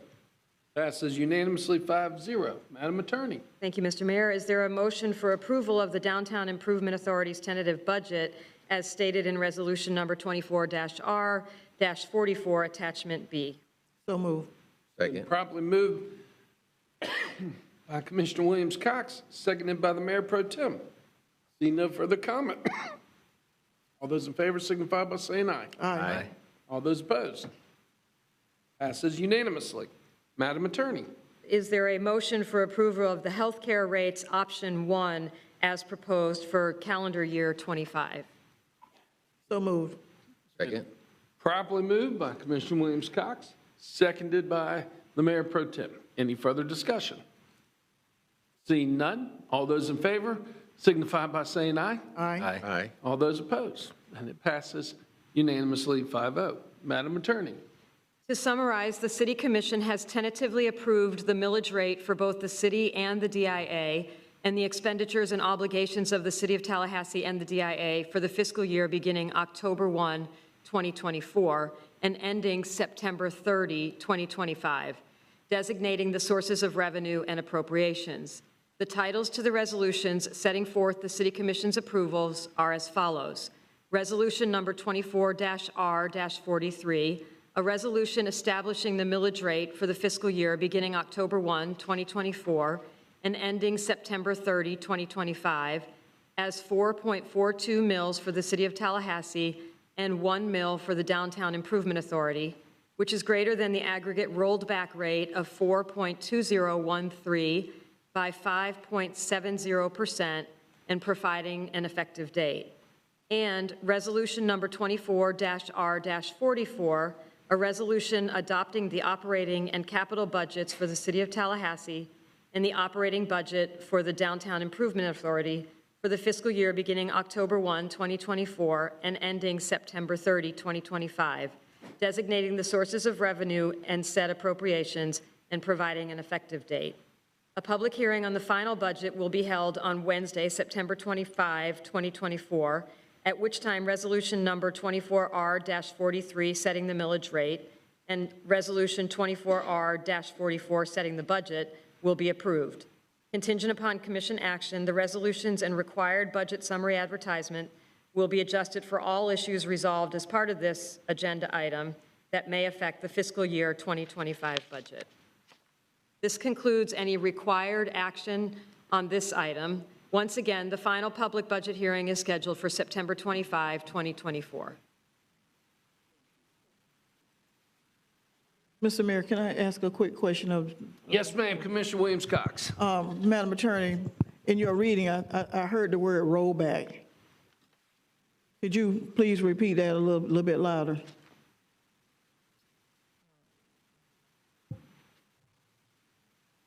The resolution 24-R-43 establishes that the millage rate, I'm just going to reread it. Okay. A resolution establishing the millage rate for the fiscal year beginning October 1, 2024, and ending September 30, 2025, as 4.42 mills for the City of Tallahassee and 1 mill for the Downtown Improvement Authority, which is greater than the aggregate rolled back rate of 4.2013 by 5.70%, and providing an effective date. Thank you. Okay. Point of privilege. Yes, sir. We had Robert? also, the fiscal year 24, the agenda item also includes 3 adjustments to the fiscal year 24 budget for grant revenues that have been realized through home, SHIP, and CDBG. We'd ask for. Oh, yeah. That is, I was getting to it, Robert. You beat me to the punch. Madam Attorney, have we covered all of the legal aspects of what we need to do for the proposed millage rates and budgets for the City of Tallahassee and the Downtown Improvement Authority? We have. Okay. Is it now appropriate to take up the other issues that are before us that are recommended from the Budget Office as part of this workshop? It is. Okay. Let's open it up for discussion and direction. I move that we accept the recommendations by the budget staff. Second. Staff recommendation's been properly moved by Commissioner Williams-Cox, seconded by the Mayor Pro Tem. Any discussion? Commissioner Matlow. Thank you, Mr. Mayor. Can you walk us through the budget updates for this item? Yes, as Housing and Community Relations has gone through their process of making home improvements, distributing grant funds from the program income, they've received some of that program income back from those loans and from that activity, and they want to appropriate that in this fiscal year to put into action those additional funds. So we're looking at appropriating $50,760.08 CDBG Fund 101, appropriate $694,301.58 for Home Fund 107, and then appropriating $262,406.57 for SHIP Fund 106 to continue their actions and activities. Okay, great, thank you. Mayor Pro Tem. And Robert, that money then would or could be used for affordable housing In this from fiscal year. From those funds in this Yes. fiscal year. In the remainder of this fiscal year. Exactly. Yes. Okay, thank you. Thank you. Seeing no further questions, all those in favor of the motion on the table signify by saying aye. Aye. All those opposed? Passes unanimously, 5-0. Madam Attorney, Mr. Manager, do we have any other business before us formally at the public hearing? We do not. Mr. Manager? No, sir. Okay, Mr. Clerk, we are on unagended speakers. Before we close out the meeting, we already had one round of unagended speakers before the break, and let's see who else is here to speak. How many speakers do we have? Got 7 at this time. Okay, let's begin. First, well, actually, we may have 6. The first is Stanley Sims, but I don't believe he returned. So then our first speaker is Aiden. Aiden, and then Lee Johnson. All right, your name and address for the record, please. You have 3 minutes. My name is Aiden Bennett. My address is exempt. The Tallahassee Police Department has received over $135 million for their new headquarters, as we discussed previously. They've taken far too long to release any sort of budget guideline for this police headquarters and have refused to be transparent about the use of this money. I'm not up here to talk about the budget specifically, but about the trend that the city and the police department has seen, which is a lack of transparency and a disdain for the concerns of the people. How will this new budget help curb crime in the city exactly? Buildings do not solve crime, and they certainly don't solve community issues, of which the city has many, including, notably, the lack of accountability that the police has to its residents. We could not fix the city and its problems with $135 million, but the city of Tallahassee is not interested at all in asking the people of Tallahassee how their money should be spent, and instead rewards its own corrupt and incompetent institutions. Their priorities have been made very clear. Tallahassee Community Action Committee, or TCAC, demands not only a people's budget, but the immediate reinstatement of the Citizens Police Review Board. Nearly all of the restrictions on the CPRB of Tallahassee by the City Commission are not policy that's been enacted by the state through HB 601. And so we need to ensure that when it returns with its full power, including the right to, 1, make recommendations regarding TPD's handling of an issue, 2, review and recommend modifications to the CPRB, 3, issue press releases and public statements, 4, call special sessions, 5, determine or review department budget, and 6, make its own social media page for outreach and grassroots outreach in the community. Tallahassee, despite what City Manager Reese Goad, Mayor John Daly, and Commissioners Richardson and Williams-Cox may think, is not a city built by its police force or its corporate interests, but rather by the people, and our institutions should reflect this. I see the rest of my time. Our next speaker, please. Lee Johnson is next, and then Dot Inman Johnson. Name and address for the record, please. Pastor Lee Johnson, 2121 Trescott Drive.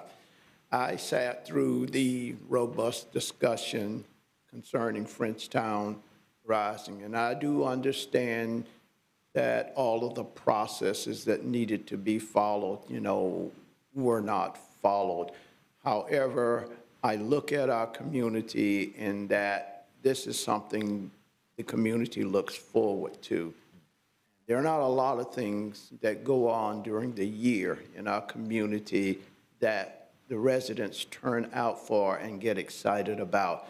So what I want to do is ask you to take another strong look at how you can make this happen. I've seen you solve some what seemed like unsolvable issues before, and I believe that you can.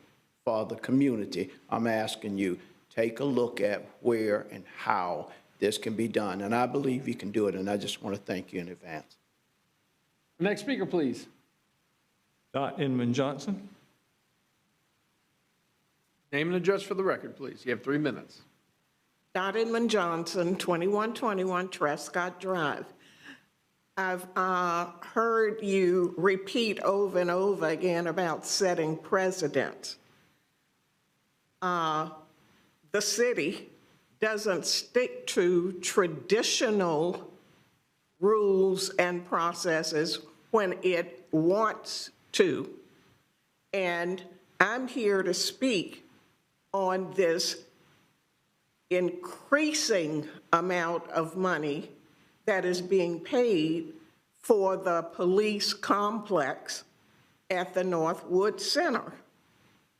It seems you did not use the traditional procurement process where you take bids after you have your design done, your engineering done, and contract it out to the lowest qualified bidder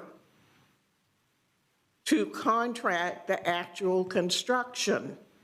You have a new process, but that new process put the city's tax dollars at risk. Otherwise, when you budgeted $40 million in your capital improvements plan for this complex, and it went to $60 million, and then at $135 million, who is watching the purse? Because there doesn't seem any place where this developer can stop. Seems like the developer is in charge of how much the public pays for this building, not the city. And the city commissioners were hired by the citizens of Tallahassee to protect its interests. And I don't feel that the taxpayers and the city's interests are being protected when a developer can keep increasing the amount that started back in 2018 up to 2024. Thank you. Our next speaker, please. Erwin Jackson, but I believe he may have left. Waiting 1 second to make sure he's not in the lobby. Oh, then Thomas Spears is next.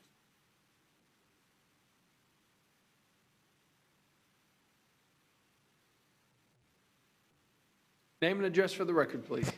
Thomas Spears, 32303. Of course, most of what I had to say, what I said about the budget. It's just ridiculous to think that this police station is needed for anybody. It doesn't help the people of Tallahassee when the police already have all the cars and the laptops and the body cams that they need. There's good news, though. It is totally free to reinstate the Civilian Police Review Board. It's free to urge for Calvin Riley's case to be reviewed by the CPRB, and it's free to urge TPD to release an apology to Calvin Riley's family. It's free also to stand against a genocide that has killed at least 40,000 people, all in the name of imperialism and in a grab for oil. Even still to this day, there is not a single city in Florida that has even asked for a ceasefire in Palestine. If that's done out of fear of Ron DeSantis, that's a shame. And that's something every city, every blue city in this state should do. Don't be scared of Ron DeSantis. Stand with the right thing and at least ask for a ceasefire. Should ask for full divestment from Israel, but at least ask for a ceasefire. This could be the first city to do it. You are on that dais to do what the people demand. And once again, if you don't, you're going to be having just as hard a time as Commissioner Richardson in getting reelected. Thank you. Our next speaker, please. Next speaker is Ann Rowe.